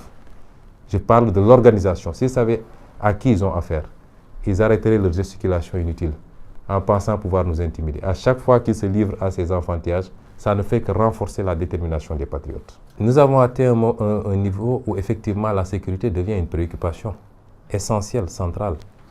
Nous recevons des alertes tous les jours que Dieu fait sur cette question sécuritaire. Des alertes. Quand je dis des alertes, ce n'est pas un sadique ou quelqu'un de lambda qui vient nous dire non. Des alertes venant de personnes habilitées sur, en tout cas, des menaces qui existeraient. La dernière en date, on m'aurait dit que les gens préparent un coup pour attenter physiquement à nous, mais quand on sera en Casamance, après ils pourront dire, de toute façon c'est chez lui, c'est eux dans eux, etc. Parce que partout ailleurs où ça se fera au Sénégal, je crois que le pays, en tout cas, et je ne pense pas qu'ils auront le temps de s'en réjouir. C'est des choses que nous prenons telles quelles. La sécurité absolue ne relève que de Dieu, comme j'ai tendance à dire. Mais en tant qu'être humain, Dieu nous dit, prenez d'abord vos dispositions. La sécurité a un coût, nous n'avons pas beaucoup de moyens, mais nous avons renforcé. À hauteur de nos moyens, nous avons renforcé la sécurité. Nous savons que ceux qui ne veulent pas que notre projet aboutisse ne sont pas simplement le régime de Macky Sall. Les forces occultes dont ils parlent existent bien, mais sont de leur côté. C'est des puissances multinationales ou des puissances d'État qui considèrent que notre discours est une menace contre elles. Mais ce que je veux dire aux gens, souvent les gens, pas plus tard qu'hier, des autorités même me saisissent pour me dire « Oui, tel pays fais attention, dans ce pays-là, si vous voulez aller loin, il faut ménager tel pays, ses intérêts, etc. Nous, on n'a rien contre personne. Mais cette tyrannie c'est fini. Ceux qui ne l'ont pas compris n'ont pas un avenir en Afrique. La jeunesse d'Afrique aujourd'hui, la nouvelle génération, aspire au même progrès, au même développement, au même bonheur que leur peuple. Nous ne pouvons plus accepter que nos pays soient pillés pour alimenter d'autres économies. Si c'est ça, être contre quelqu'un, je suis contre. Si c'est dire que le franc CFA est une mauvaise monnaie pour nous, si c'est être contre quelqu'un, je suis contre. Si dire que les contrats sur nos ressources naturelles sont léonins et que nous allons les renégocier, si c'est ça être contre quelqu'un, je suis contre quelqu'un et je l'assume. Personne ne pourra nous terroriser. Nous l'assumons. Mais si les gens pensent qu'aujourd'hui, en écartant Sonko, le problème est réglé, ils n'ont rien compris. Vous voyez ce qui s'est passé récemment. Vous croyez que c'est Sonko. C'est une jeunesse qui, désormais, est conscientisée. Et cette jeunesse dit que cette page doit être tournée. Elle va être tournée. Et ce serait même une grossière erreur de penser qu'en liquidant X ou Y, ça va. Le jour où vous liquiderez un seul, c'est ce jour-là qu'on anticipera sur la fin des relations avec vous. Donc, nous considérons qu'il faut que les gens nous respectent enfin. Comme je le dis, nous travaillerons avec tout le monde. Nous sommes dans un monde ouvert. Nous sommes au XXIe siècle. Il n'y a pas de raison que nous acceptions de travailler avec tel pays et non pas avec tel autre pays. Nous travaillerons avec tout le monde, mais dans le sens de relations équilibrées et gagnant-gagnant. Nous ne serons plus les perdants de ces relations. Nous ne pouvons pas accepter que tous nos marchés publics soient donnés à des étrangers, à des pays étrangers ou à des entrepreneurs étrangers, dans des conditions léonines où le Sénégal, tous les marchés sont surfacturés d'abord. Ensuite, c'est ces pays qui nous prêtent, qui nous imposent leurs entreprises. Nous allons rembourser, nos petits-fils vont rembourser avec les intérêts. Et enfin, avec des clauses d'exonération fiscale où ces entreprises ne payent même pas un franc d'impôt au Sénégal. Donc pour tous nos compatriotes et même des étrangers qui nous appellent pour nous dire que sur cet aspect-là, il faut éviter d'aborder les questions dans tel ou tel sens ou sous cette telle ou telle forme, nous leur disons que cela c'est fini en Afrique. Je ne veux pas être sénégalais, aspirer diriger ce pays, être investi d'un mandat de député et avoir des sens interdits sur les questions qui relèvent de nos politiques publiques. Je n'ai pas à craindre qui que ce soit.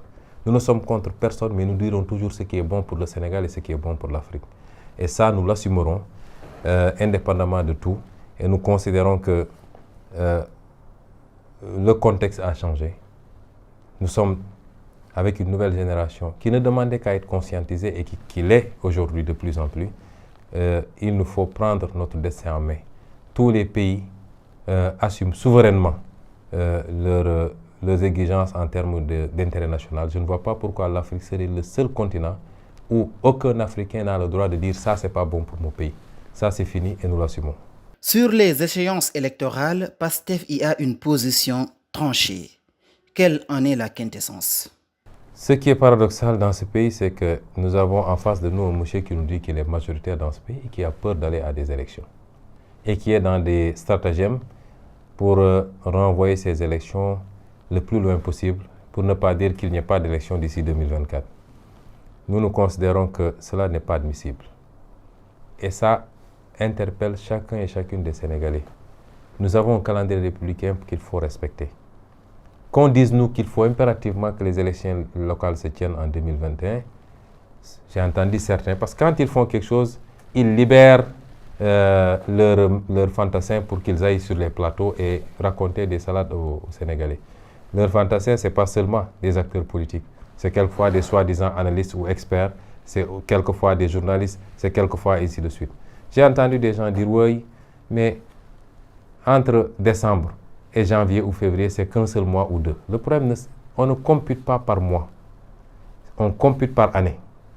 Parce que dans le budget, en tant que député, quand nous votions le budget 2021, on a inscrit des crédits pour la tenue des élections locales. Si on accepte un report, ils vont reporter ces crédits pour 2022, mais ils n'inscriront pas de crédit pour les élections législatives. Et l'argument qui vont sortir, c'est qu'avec toutes les difficultés du pays, on ne peut pas organiser 2 élections dans la même année. Une en février et une autre en juillet. Ce que le Sénégal lambda va accepter en disant il y a tellement de difficultés dans le pays, on ne peut pas mettre l'argent pour des élections.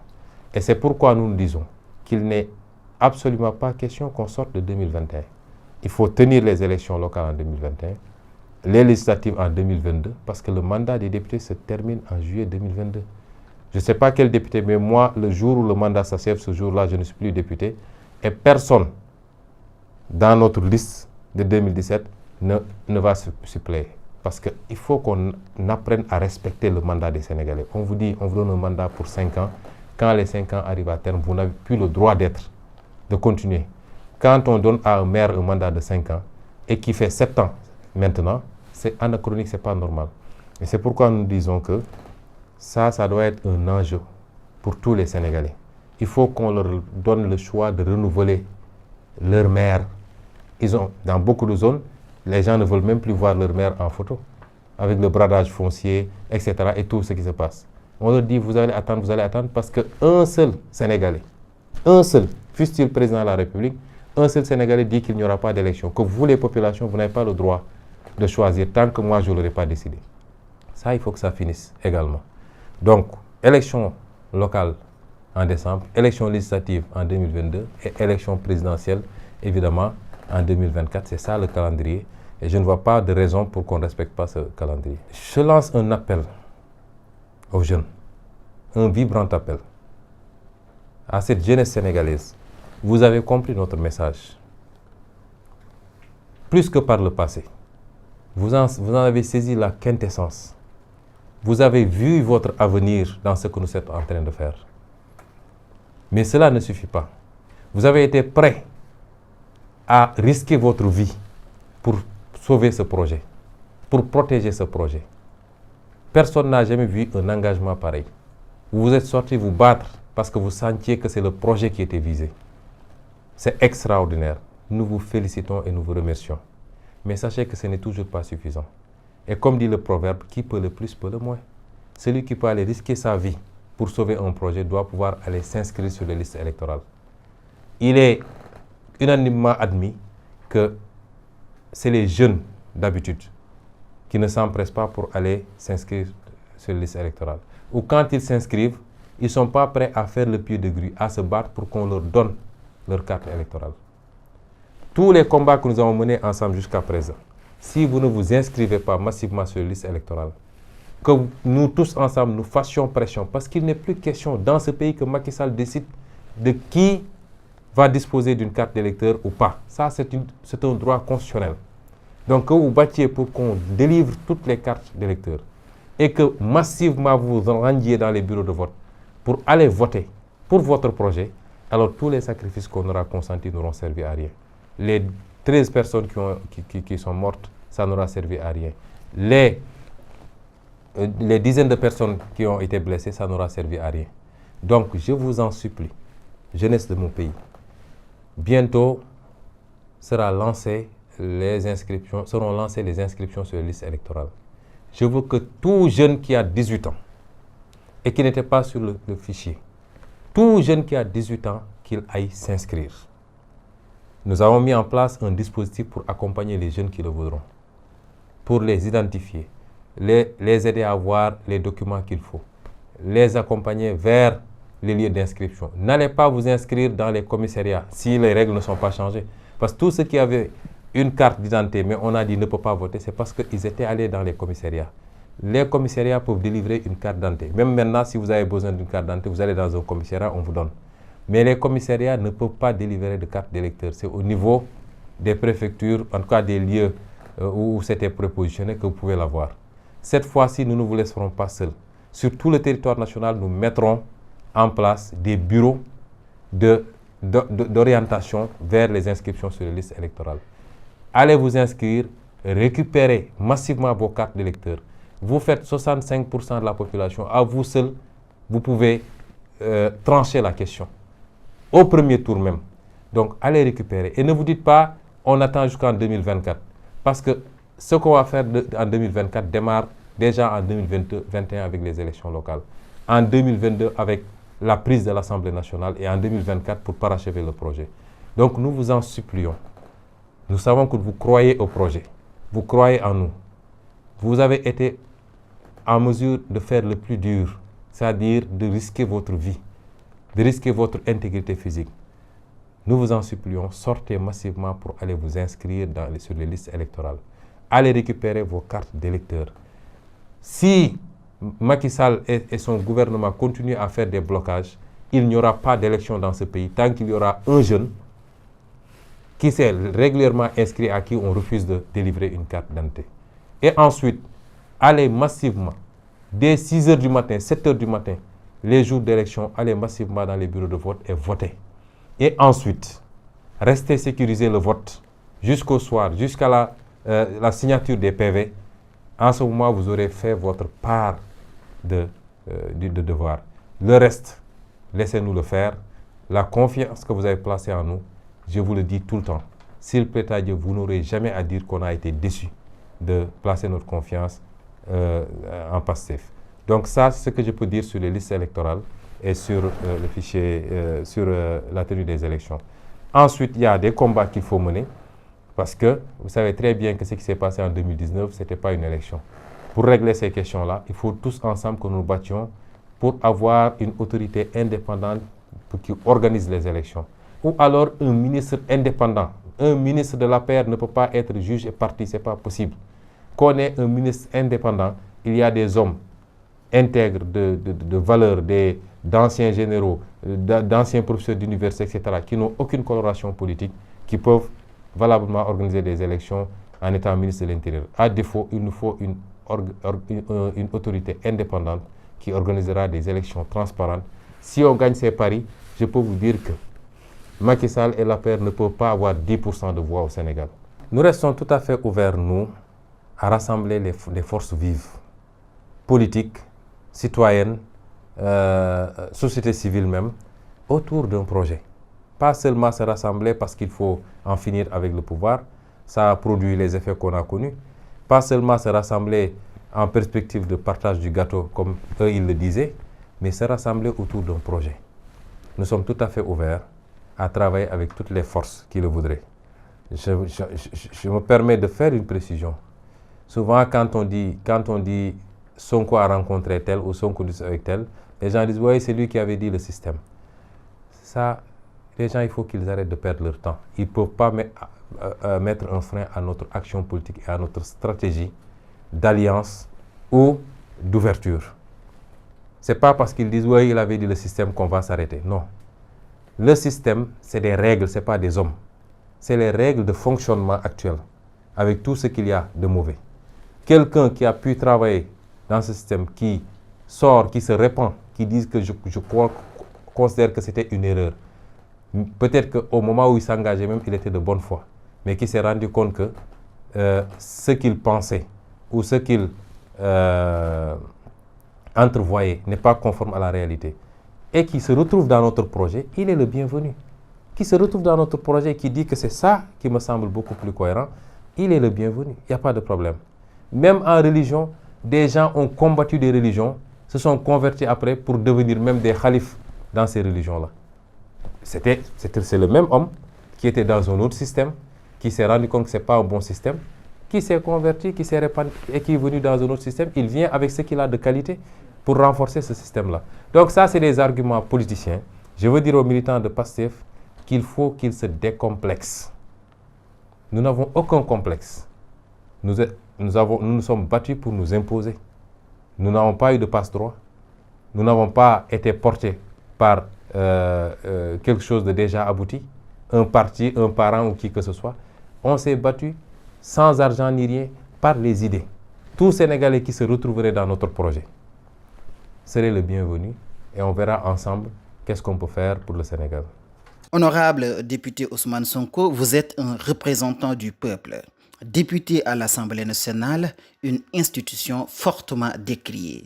En dépit de ce malheureux constat, vous avez tenu néanmoins à garder votre appétit de la contradiction des idées sur la base des faits, têtus du reste.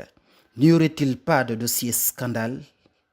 D'abord, je tiens à préciser ma posture à l'Assemblée nationale. Je l'ai une fois expliqué Peut-être que beaucoup de nos compatriotes n'avaient pas suivi. Je suis certes un député.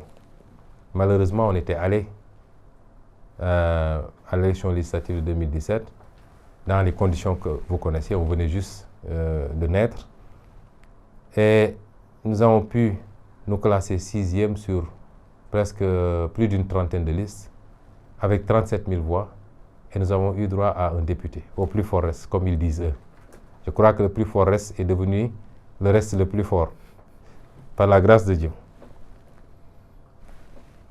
Je suis un singleton, un seul député à l'Assemblée. En face de moi, j'avais 125 députés de l'APR ou de Benno Bokk Yakaar, mais avec les transhumances, je crois qu'ils doivent être aujourd'hui à pas moins de peut-être 140 députés ou quelque chose comme ça. Avec un environnement d'une hostilité que les Sénégalais ne peuvent pas comprendre. Nous avons en face, moi j'ai en face de moi, un groupe parlementaire Benno Bokk Yakaar qui nourrit à mon égard une haine viscérale. Non pas parce que j'ai fait quelque chose de mal, mais parce qu'en étant un seul député, je les ai toujours battus dans l'argumentaire à l'Assemblée nationale. Les Sénégalais ont suivi nos 3 premières années de présence à l'Assemblée nationale. Vous pouvez aller sur YouTube, vous verrez tout ce qu'on a pu faire au point d'apparaître comme l'un des rares députés de l'Assemblée nationale. Et c'est une haine. Vous ne pouvez pas, le mot est trop faible même pour décrire ce que ces gens-là éprouvent à mon endroit. Et c'est pourquoi, vous voyez ce qui s'est passé avec le dossier de la levée de l'immunité parlementaire. C'était ridicule, mais ça a traduit une haine. Par ailleurs, je considère que nous sommes 165 députés, certes, et je respecte tous les députés, particulièrement ceux de l'opposition. Mais j'ai quand même aujourd'hui un statut assez particulier au sein de ces 165 députés, qui appelle un comportement également qui doit être particulier. C'est pourquoi j'avais dit dernièrement que je n'ai plus rien à prouver à aller à la tribune de l'Assemblée nationale pour prendre 3 minutes, parler avec des députés qui insultent, qui invectivent, qui crient, etc. Alors que, je le dis humblement, vraiment qu'on ne pense pas que c'est de la suffisance. Je le dis humblement, mais nous ne boxons pas dans la même catégorie. À partir de ce moment, j'ai dit je vais continuer à honorer mon mandat de député à ma façon. Dernièrement, j'ai envoyé une série de questions écrites au gouvernement. Et ces questions écrites, je vais faire, d'ici peut-être la fin du mois de Ramadan, une conférence de presse pour restituer aux Sénégalais ce qu'il en est.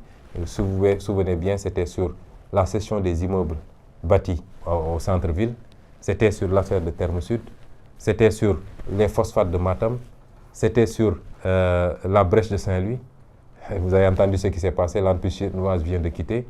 C'était également sur les comptes scandaleux qu'ils ont mis, qu'ils ont ouverts au niveau de, comment ça s'appelle encore, au niveau de certaines banques, et qui leur permettent de faire tout ce qu'ils ont fait, notamment le dossier des 94 milliards, où des milliards ont été détournés avec l'aval du ministère des Finances. Et ces comptes continuent à être alimentés.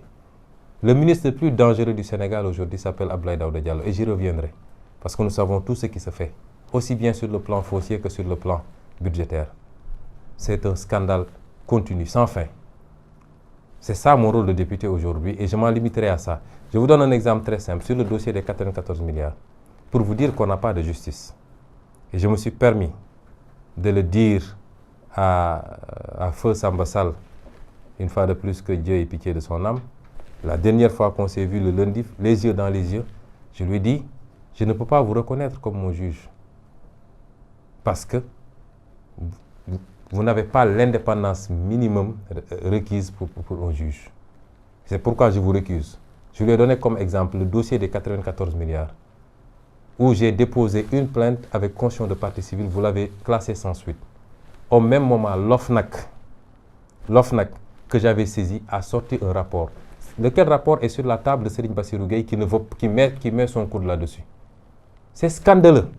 Et ces gens-là veulent dire qu'ils vont emprisonner Ousmane Sonko sur des, excusez-moi du terme, des conneries comme ça. Le même rapport est sur la table de Serigne Bassirou Gueye. Qu'est-ce que le rapport dit? Avant de faire ça, j'ai écrit à l'OFNAC pour leur dire qu'est-ce qui a été fait du dossier. La présidente de l'OFNAC m'a répondu pour dire que nous avons finalisé notre enquête et nous avons déposé le rapport auprès du procureur de la République. J'ai ce rapport-là, moi, personnellement. Et je le dis publiquement, qu'ils me disent recel de documents. Quand je dépose une plainte, j'ai le droit d'avoir en retour un rapport. Le rapport a dit le sieur Ousmane Sonko a raison sur toute la ligne. Et en conséquence, nous exigeons, nous recommandons l'ouverture de procédures judiciaires contre les sieurs Mamoud Diallo, Tahirou Sarr, l'ancien gouverneur de Dakar et même la notaire qui a fait les actes. Demandez à Seigne Bassirou Gueye où se trouve ce rapport. Vous croyez que ces 94 milliards-là n'auraient pas pu créer des emplois au Sénégal? C'est quelques personnes qui se sont partagées cet argent-là. Vous croyez que ça c'est normal? Et on nous dit qu'on a une justice. Et le juge a classé sans suite un dossier comme ça. Mieux encore, le rapport de l'OFNAC a sorti 26 autres dossiers de cette nature. Ils ne sont pas limités à ce dossier des 94 milliards. Ils ont sorti 26 autres dossiers avec la même équipe d'escrocs. Je le dis tout le temps, c'est des escrocs. Et on nous parle de justice après. On classe sans suite. Comme on a classé sans suite la plainte contre Aliou Sall et Timis. Comme on a classé sans suite d'autres dossiers. Et après, on veut persécuter des opposants.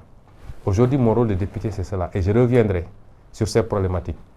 Je ferai des conférences de presse dossier par dossier.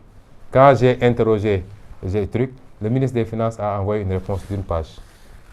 J'ai eu honte de lire cette réponse-là. Sur ce compte qu'ils alimentent dans des banques pour financer l'escroquerie à grande échelle, à coût de centaines de milliards, contre le peuple sénégalais. Sur la cession des immeubles, je crois que ça a valu peut-être même son poste à un certain ministre qui se prenait pour un grand homme d'État. Ils ont cédé ces immeubles sans respecter la procédure. Et c'est des affaires de copains-coquins. C'est ça mon rôle de député désormais. Je n'ai pas de temps à les perdre avec des gens qui n'ont aucun niveau, qui insultent dans les couloirs, dans les salles d'audience, de plénière, etc. Donc ça, parce que le profil qui m'intéresse le plus, c'est le profil de présidentiable. Il faut qu'on continue à travailler. Je ne peux pas aller à l'Assemblée nationale me donner un spectacle avec des gens qui n'ont aucune ambition d'être président de la République. Ils n'ont même pas l'ambition de redevenir député. Vous croyez que je perdrai mon temps à aller m'insulter avec ces gens-là? Même mes militants ne me le pardonneraient pas. Les Sénégalais ne me le pardonneraient pas. Mais je remplirai mon mandat de député là où c'est le plus important, c'est-à-dire le contrôle de l'action gouvernementale. Aujourd'hui, votre discours dépasse nos frontières. Les activistes africains vous suivent et en ont fait le leur. Vous disiez être un Africain du Sénégal. Quelle est votre vision du panafricanisme et votre perception des relations interafricaines? Moi, je suis un panafricain. Je ne crois pas à nos États frêles, découpés comme ils l'ont été par la puissance coloniale, pour que nous demeurions faibles. Je n'y crois pas. Ça dépend de ce qu'on veut. Si c'est le développement seulement qu'on veut, chaque État, s'il est bien géré, bien gouverné, ce qui n'est pas le cas, peut se développer. La Suède, la Suisse, etc., c'est de petits pays, en termes de population et même de territoire, mais la Norvège, le Danemark, Hollande, c'est les pays qui ont l'indice de développement humain le plus élevé du monde. On y vit mieux qu'aux États-Unis. Mais ce n'est pas des puissances. Ils ne siègent pas au Conseil de sécurité. Ils ne peuvent pas intervenir militairement quelque part, etc. Ce n'est pas des puissances. Donc si c'est le développement qu'on veut, on peut l'avoir. Même ici au Sénégal, en gérant très bien notre pays, nos ressources naturelles, nos ressources budgétaires et financières, en respectant le minimum de règles démocratiques, de transparence également dans la gestion, en ayant une vision et un programme solide, on peut se développer rapidement. Mais on ne sera pas une puissance. Mais moi, je veux qu'on ait des puissances africaines, en attendant d'aller vers une confédération africaine. Mais pour le faire, il faut quoi? Si vous voyez sur ma photo de profil, au niveau de WhatsApp, vous voyez les 6 zones qu'on a découpées. Nord, Ouest, Est, Sud et Centre. Plus maintenant quelque chose qui peut représenter la diaspora. Il nous faut cela. Si vous avez la zone CEDEAO, c'est 6 700 000 km². La Chine fait 9 millions de km². Les États-Unis font un peu plus de 8 millions de km². Parce que pour être une puissance, il faut avoir un territoire. La Russie est le plus grand avec plus de 11 millions de km². Pour être une puissance, il faut d'abord avoir un territoire. Ce n'est pas avec 196 km² qu'on va être une puissance. Ce n'est pas possible. Il faut avoir un territoire, il faut avoir une démographie, donc une population importante, pour pouvoir avoir un marché intérieur avant d'aller à la conquête du monde. Si vous prenez la zone CEDEAO, c'est 6 millions et quelques de km², c'est presque 400 millions d'habitants, avec le Nigeria qui dépasse 200 millions, ainsi de suite. Donc c'est un marché, c'est un territoire, et c'est des ressources naturelles à n'en plus finir. Vous réglez la problématique de la gouvernance, vous avez une puissance en gestation. Mais aucun de nos pays pris isolément ne peut l'être. Le Nigeria, c'est 200 millions d'habitants, mais sur un territoire de plus de 300 000 km², à peu près la même chose que la France. Si l'Union européenne a compris que, face aux géants américains, chinois, russes, etc., qu'ils étaient condamnés à se rapprocher pour se retrouver ensemble 10 millions de km² avec des pays développés, malgré tout, ils sont en perte de puissance en termes de force de frappe économique et militaire dans le monde, technologique même. Tout ce que je dis là, c'est le livre que je suis en train d'écrire, que j'avais promis aux Sénégalais, qui a été interrompu plusieurs fois par tout ce qui s'est passé, mais qui sera bientôt présenté, s'il plaît à Dieu, aux Sénégalais. Moi, je crois à cela, et c'est pourquoi je suis un panafricain. Jusqu'à l'os. Je suis un panafricain et j'y crois. Ça ne veut pas dire que je suis un utopiste, je sais qu'il y a des difficultés. Il y a des obstacles. Nous les avons identifiés, j'en parle également dans le livre. Et je dis, si on veut régler cette question, il faut qu'on aille le plus loin possible. Prenons le cas du Sénégal. Quand on interroge le Sénégal, on se dit, est-ce que notre histoire a commencé avec Lat Dior, Cheikh Ahmadou Bamba, Aladji Malick, Mamadou Lamine Dramé, Maba Diakhou, Aline Sitoé, etc., etc. Qu'est-ce qu'il y avait avant? L'histoire, on peut la commencer depuis l'Antiquité. On peut laisser la préhistoire, la proto-histoire, et ainsi de suite. On commence depuis l'Antiquité. C'était quoi le Sénégal antique? C'était quoi le Sénégal médiéval? C'était quoi le Moyen-Âge? On était quoi? Jusqu'à l'époque moderne, jusqu'à l'époque contemporaine. Mais si on veut retracer une histoire, on ne peut pas la retracer en prenant nos pays individuellement, parce qu'ils n'ont pas d'histoire très ancienne. C'est le colon qui nous a imposé ces territoires. Si vous voulez aller jusqu'à l'Antiquité, vous êtes obligé de remonter à l'Égypte antique, et donc aux excellents travaux de Cheikh Anta Diop. Et on nous a fait croire que Cheikh Anta Diop racontait des histoires. Pourquoi moi je croirais ce qu'un historien américain ou allemand ou français dit, et je ne croirais pas à ce que Cheikh Anta Diop dit, que l'Égypte antique était noire. Ce qui est tout à fait vrai, parce que l'Égypte nubienne a précédé la haute vallée égyptienne. Ça, l'histoire l'a démontré. Des études même américaines l'ont démontré. Donc il nous faut accepter d'aller le plus loin possible. Vous prenez un enfant chinois qui a 8 ans, il va vous dire, nous les Chinois, on va conquérir le monde. Parce que nous avons 5000 ans d'histoire. Quand nous faisions la muraille de Chine, les Européens étaient dans l'obscurité. Quand nous faisons la route de la soie, les Européens étaient largués. Ils étaient obligés de venir pour avoir certains produits chez nous. Donc on lui a appris dès sa naissance qu'il a une histoire ancienne. Mais nous, si vous voulez vous renvoyer à quoi? Mais si vous allez jusqu'en Égypte, on a 8000 ans d'histoire. C'est l'Égypte qui a modernisé le monde, qui a introduit la science, qui a introduit la technologie, qui a introduit l'architecture, ainsi de suite, ainsi de suite. Cette Égypte-là, je suis désolé, elle n'était pas arabe. Les Arabes sont venus avec la conquête de l'islam, c'est-à-dire après Jésus-Christ. L'Antiquité s'est arrêtée avant Jésus-Christ. Il nous faut aujourd'hui aller le plus loin. Ensuite, venir au Moyen-Âge. C'était quoi le Moyen-Âge? Nos grands empires du Ghana, du Mali, du Songhai, du Monomotopa, de l'Éthiopie, etc. C'est extraordinaire. Et on n'était pas très loin de ce que les autres faisaient. Donc aujourd'hui, il nous faut recoller à notre histoire. Et cette histoire transcende nos frontières. Rien qu'au Moyen-Âge, l'Empire du Mali s'est allé jusqu'à une grande partie du Sénégal. Nous avons été dans l'Empire du Mali. Le Djolof, le Waalo, etc., sont venus après. Mais c'était de petits empires en termes de taille par rapport à l'Empire du Mali ou l'Empire du Ghana. C'est un volet culturel extrêmement important qu'il nous faut revisiter pour restaurer notre dignité et de dire, contrairement à ce qu'on nous a dit, nous ne sommes pas des gens, nous ne sommes pas le néant. nous avons su exister, nous avons dominé le monde pendant longtemps. Les Grecs venaient apprendre la science en Égypte. Et c'est l'Égypte qui a transmis à la Grèce, de la Grèce à Rome, ainsi de suite. Donc nous ne sommes pas ce qu'on veut nous présenter. Et c'est tous ces éléments-là qui font que moi, je me considère comme un Africain du Sénégal. Je dis, quand vous prenez un Américain, il vous dit je suis un Américain du Texas, ou je suis un Américain de la Californie, je suis un Américain de New York. Moi, je rêve d'une situation où je dirais, je suis un Ouest africain. Si on parvient à faire de la CEDEAO une fédération, je suis un Ouest africain du Sénégal, un autre sera un Ouest africain de la Côte d'Ivoire. C'est ça le rêve. Et je crois fondamentalement à ça. Et sur le plan politique également, nous travaillons activement depuis 2 ans pratiquement pour la mise en place d'une interafricaine politique.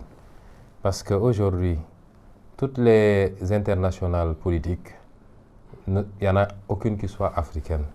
On s'affilie à l'international socialiste, à l'international libéral, etc., etc. Mais je considère que nous avons des défis qui sont africains, strictement africains. Et il faut une organisation politique plurielle, transafricaine, avec des gens qui ont les mêmes idées, les mêmes idéologies et la même vision des choses dans chaque pays africain, que ces gens-là puissent se retrouver autour de quelque chose. On avait lancé cette interafricaine à Niamey il y a quasiment 2 ans, après 1 an et demi. Nous continuons à y travailler on commence à avoir beaucoup d'adhésions des pays anglophones, par exemple, des pays lusophones, le Nigeria, la Guinée-Bissau, ainsi de suite. Les pays francophones, pratiquement, on en a dans beaucoup de pays, pratiquement tous. Et nous allons continuer à travailler avec beaucoup de leaders jusqu'en Afrique du Sud pour réunir les Africains qui ont cette même préoccupation, cette même vision, adossée sur la souveraineté africaine, la libération de nos peuples. Nous allons continuer à y travailler pour, en tout cas, mettre très rapidement en place cette interafricaine, peut-être même dans des délais plus courts que nous le pensions, parce que nous considérons que ce n'est pas des questions qui se règlent isolément dans tel ou tel pays. Évidemment, nous considérons qu'un pays comme le Sénégal, c'est un petit pays par la superficie, la population, mais c'est un grand pays parce que toute l'Afrique et le monde entier nous regardent, puisque nous avons été un pays relativement stable jusqu'à présent, jamais de coup d'État, avec une cohésion sociale formidable que des aventuriers politiques inquiets de la perte du pouvoir toute prochaine sont en train d'essayer de mettre en péril. Nous ne l'accepterons pas. C'est ça qui fait l'admiration que beaucoup de gens éprouvent pour le Sénégal. Évidemment, un pays comme ça, s'il parvient à réussir sa révolution, ça fera tache d'huile un peu partout. Si on est les premiers à le réussir, en tout cas, je suis convaincu que ça fera tache d'huile dans tous les pays de la sous-région et nous le souhaitons et c'est pourquoi nous pensons dès à présent à mettre en place cette interafricaine. Président Ousmane, PASTEF est connu, vous l'êtes également. Comment définissez-vous aujourd'hui vos relations avec les autres leaders politiques, comme hommes d'affaires, au Sénégal et à l'international? Oui, nous rendons grâce à Dieu. Je crois que j'ai tendance à dire que nous sommes le seul projet politique qui réussit à se hisser à ce niveau sans avoir aucun contact international. C'est-à-dire, quand je dis contact international, nous ne sommes en contact avec aucun président de la République, ni en Afrique, ni hors de l'Afrique. Nous ne sommes en contact avec aucun lobby d'argent, affairiste, etc. Aucun. Nous rendons grâce à Dieu parce que c'est extrêmement important. Cela veut dire que nous ne voulons pas entrer en contact avec, justement, les autorités. PASTEF a atteint une notoriété mondiale. Nous sommes dans un monde ouvert. Et c'est pourquoi, dans les prochains jours, dans les prochains mois, moi-même, dans la mesure des ouvertures que nous seront offertes, j'envisage de sillonner le monde, d'aller à la rencontre des leaders mondiaux. Tout leader que je pourrai rencontrer, tout président de la République, j'irai à leur rencontre pour faire connaissance, pour discuter de notre vision, partager un peu, écouter également, parce que c'est extrêmement important. Le Sénégal n'est pas un îlot isolé du monde. Et ce sera l'occasion également d'écouter. Je veux dire aux gens qu'il y a 2 choses que nous n'allons pas, nous refusons. La première, c'est que cette tyrannie ou ce terrorisme que nos vis-à-vis veulent imposer en en parlant de forces occultes, de terrorisme, de ceci, de lobbies qui financeraient. Nous n'allons pas rencontrer les gens pour leur demander de nous donner de l'argent ou de je ne sais pas quoi. Ça ne nous intéresse pas parce que nous croyons à nous-mêmes et à notre peuple. Nous croyons en notre capacité de réussir ce projet sans avoir de lobby derrière nous. Nous voulons y arriver en gardant toute notre indépendance et c'est extrêmement important. Parce que si vous avez des lobbies derrière vous, vous devriez en retour rendre l'ascenseur une fois que vous y serez. Et nous ne tenons pas à cela. Donc, aller à la rencontre des gens, c'est pour simplement faire connaissance, discuter, échanger, en étant nous-mêmes, en restant nous-mêmes. La deuxième chose que nous refutons, c'est que les gens pensent que si vous rencontrez, si demain je devais rencontrer le président Emmanuel Macron, les gens pourraient penser, ah oui, mais il va rencontrer la France, est-ce qu'il n'est pas en train de mettre de l'eau dans son vin? Non. Je ne crois pas pouvoir avoir un complexe vis-à-vis d'une créature comme moi, vivant dans ce monde. Fût-elle le président le plus puissant du monde. Si je dois rencontrer quelqu'un, j'y vais avec mes idées, avec mes principes et avec ma personnalité. C'est-à-dire ceux de PASTEF, ceux qui ont fondé la création de PASTEF et ceux qui fondent notre combat de tous les jours. Donc, mais c'est des échanges où on écoute, parce que pour mieux se comprendre, pour que, au-delà excusez-moi du terme, des ragots, au-delà de la médisance, que nous puissions échanger et que chacun comprenne mieux les positions de l'autre, qu'on comprenne qu'on n'est pas dans un antagonisme ciblé, ou alors que nous ne sommes pas dans une dynamique d'enfermement sur soi. Non, nous avons notre conception des choses, nous avons nos principes, nous voulons nous battre pour nos peuples d'abord, mais nous sommes ouverts au monde entier. Donc demain, si je pouvais rencontrer le président Joe Biden, j'irai le rencontrer. Si je pouvais rencontrer le président Buhari, j'irai le rencontrer. Si je pouvais rencontrer le président Paul Kagame, j'irai le rencontrer. Et nous allons travailler à cela dans les semaines, mois, années à venir, avec toutes les bonnes volontés d'ici et de la diaspora, pour mieux faire connaître notre projet au reste du monde. En conclusion, ce que j'aimerais dire à nos compatriotes d'abord, c'est de croire en nous-mêmes.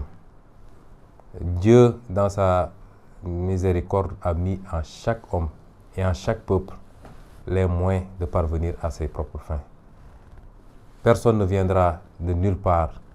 Dieu lui-même ne viendra faire les choses à notre place, a fortiori d'autres nationalités ou d'autres puissances. Il faut que nous croyions en nous-mêmes, en restant ouverts au monde. Il faut que nous croyions à notre capacité intrinsèque. Et ce qui vient de se passer montre que nous avons un très grand peuple. Mais il faut qu'on croie au projet surtout. Mais il faut qu'on ait confiance aux porteurs du projet. Nous savons que vous avez confiance en nous. Et nous vous disons tout le temps que votre confiance ne sera jamais, jamais trahie parce que nous ne sommes pas en politique pour la notoriété. Nous ne sommes pas en politique pour les avantages matériels. Ça ne nous intéresse absolument pas. Nous sommes en politique pour espérer, au crépuscule de notre vie, avoir la satisfaction d'avoir été parmi cette masse critique qui a réussi à inverser les choses et à mettre ce pays sur les rails. Croyons en nous et je peux vous dire que la victoire est très proche. Je peux vous dire que nous sommes quasiment à la fin d'un processus qui va libérer ce pays. N'acceptons pas qu'on nous divertisse, n'acceptons pas qu'on nous détourne de l'essentiel, n'acceptons pas que ceux qui ont tout perdu parce qu'ils n'ont pas été à la hauteur de la confiance des Sénégalais nous tirent vers le bas. Ayons confiance en nous, mais surtout restons solidaires et continuons ce combat. Les 3 ans à venir risquent d'être extrêmement difficiles parce que nous allons avoir beaucoup d'animosité, beaucoup d'inimité et beaucoup d'adversité. Mais nous avons les ressources qu'il faut parce que nous sommes plus forts que nos adversaires. Il faut que chacun et chacune d'entre nous le croie. Que ce soit ceux qui sont ici dans le pays, ceux qui sont dans la diaspora et qui font un travail formidable. Resserrons-nous et sachons que nous sommes plus que jamais proches du changement structurel tant attendu par les Sénégalais. À nos compatriotes africains, nous vous disons que nous menons ce combat au Sénégal parce que par la force des choses et comme résultante de la décolonisation, notre capacité, notre pouvoir se limite aujourd'hui dans un territoire imposé qui s'appelle le Sénégal. Mais nous croyons en l'Afrique. Nous vous tendons la main. Nous vous demandons de vous lever dans chaque pays d'Afrique, particulièrement et singulièrement dans les pays d'Afrique francophone. Nous vous demandons de vous lever, vous la jeunesse, vous les intellectuels, vous la diaspora, levez-vous, donnez-vous la main et comprenez que nous ne pouvons pas, nos pays ne peuvent pas continuer comme ça. Et que la révolution que nous voulons ne peut pas être une révolution isolée. Elle doit être fondamentalement globale, africaine, sinon elle ne sera pas.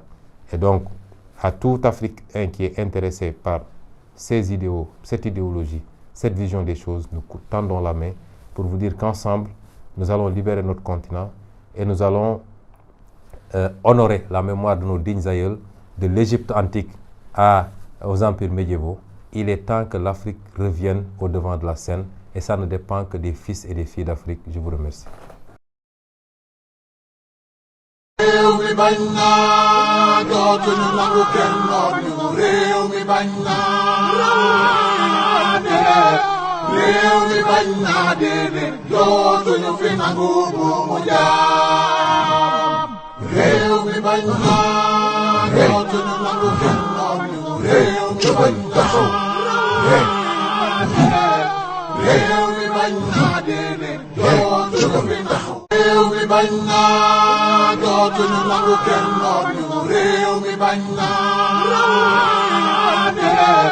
Réew mi bañ naa déedéet dootuñu fi nangu bu mu jaar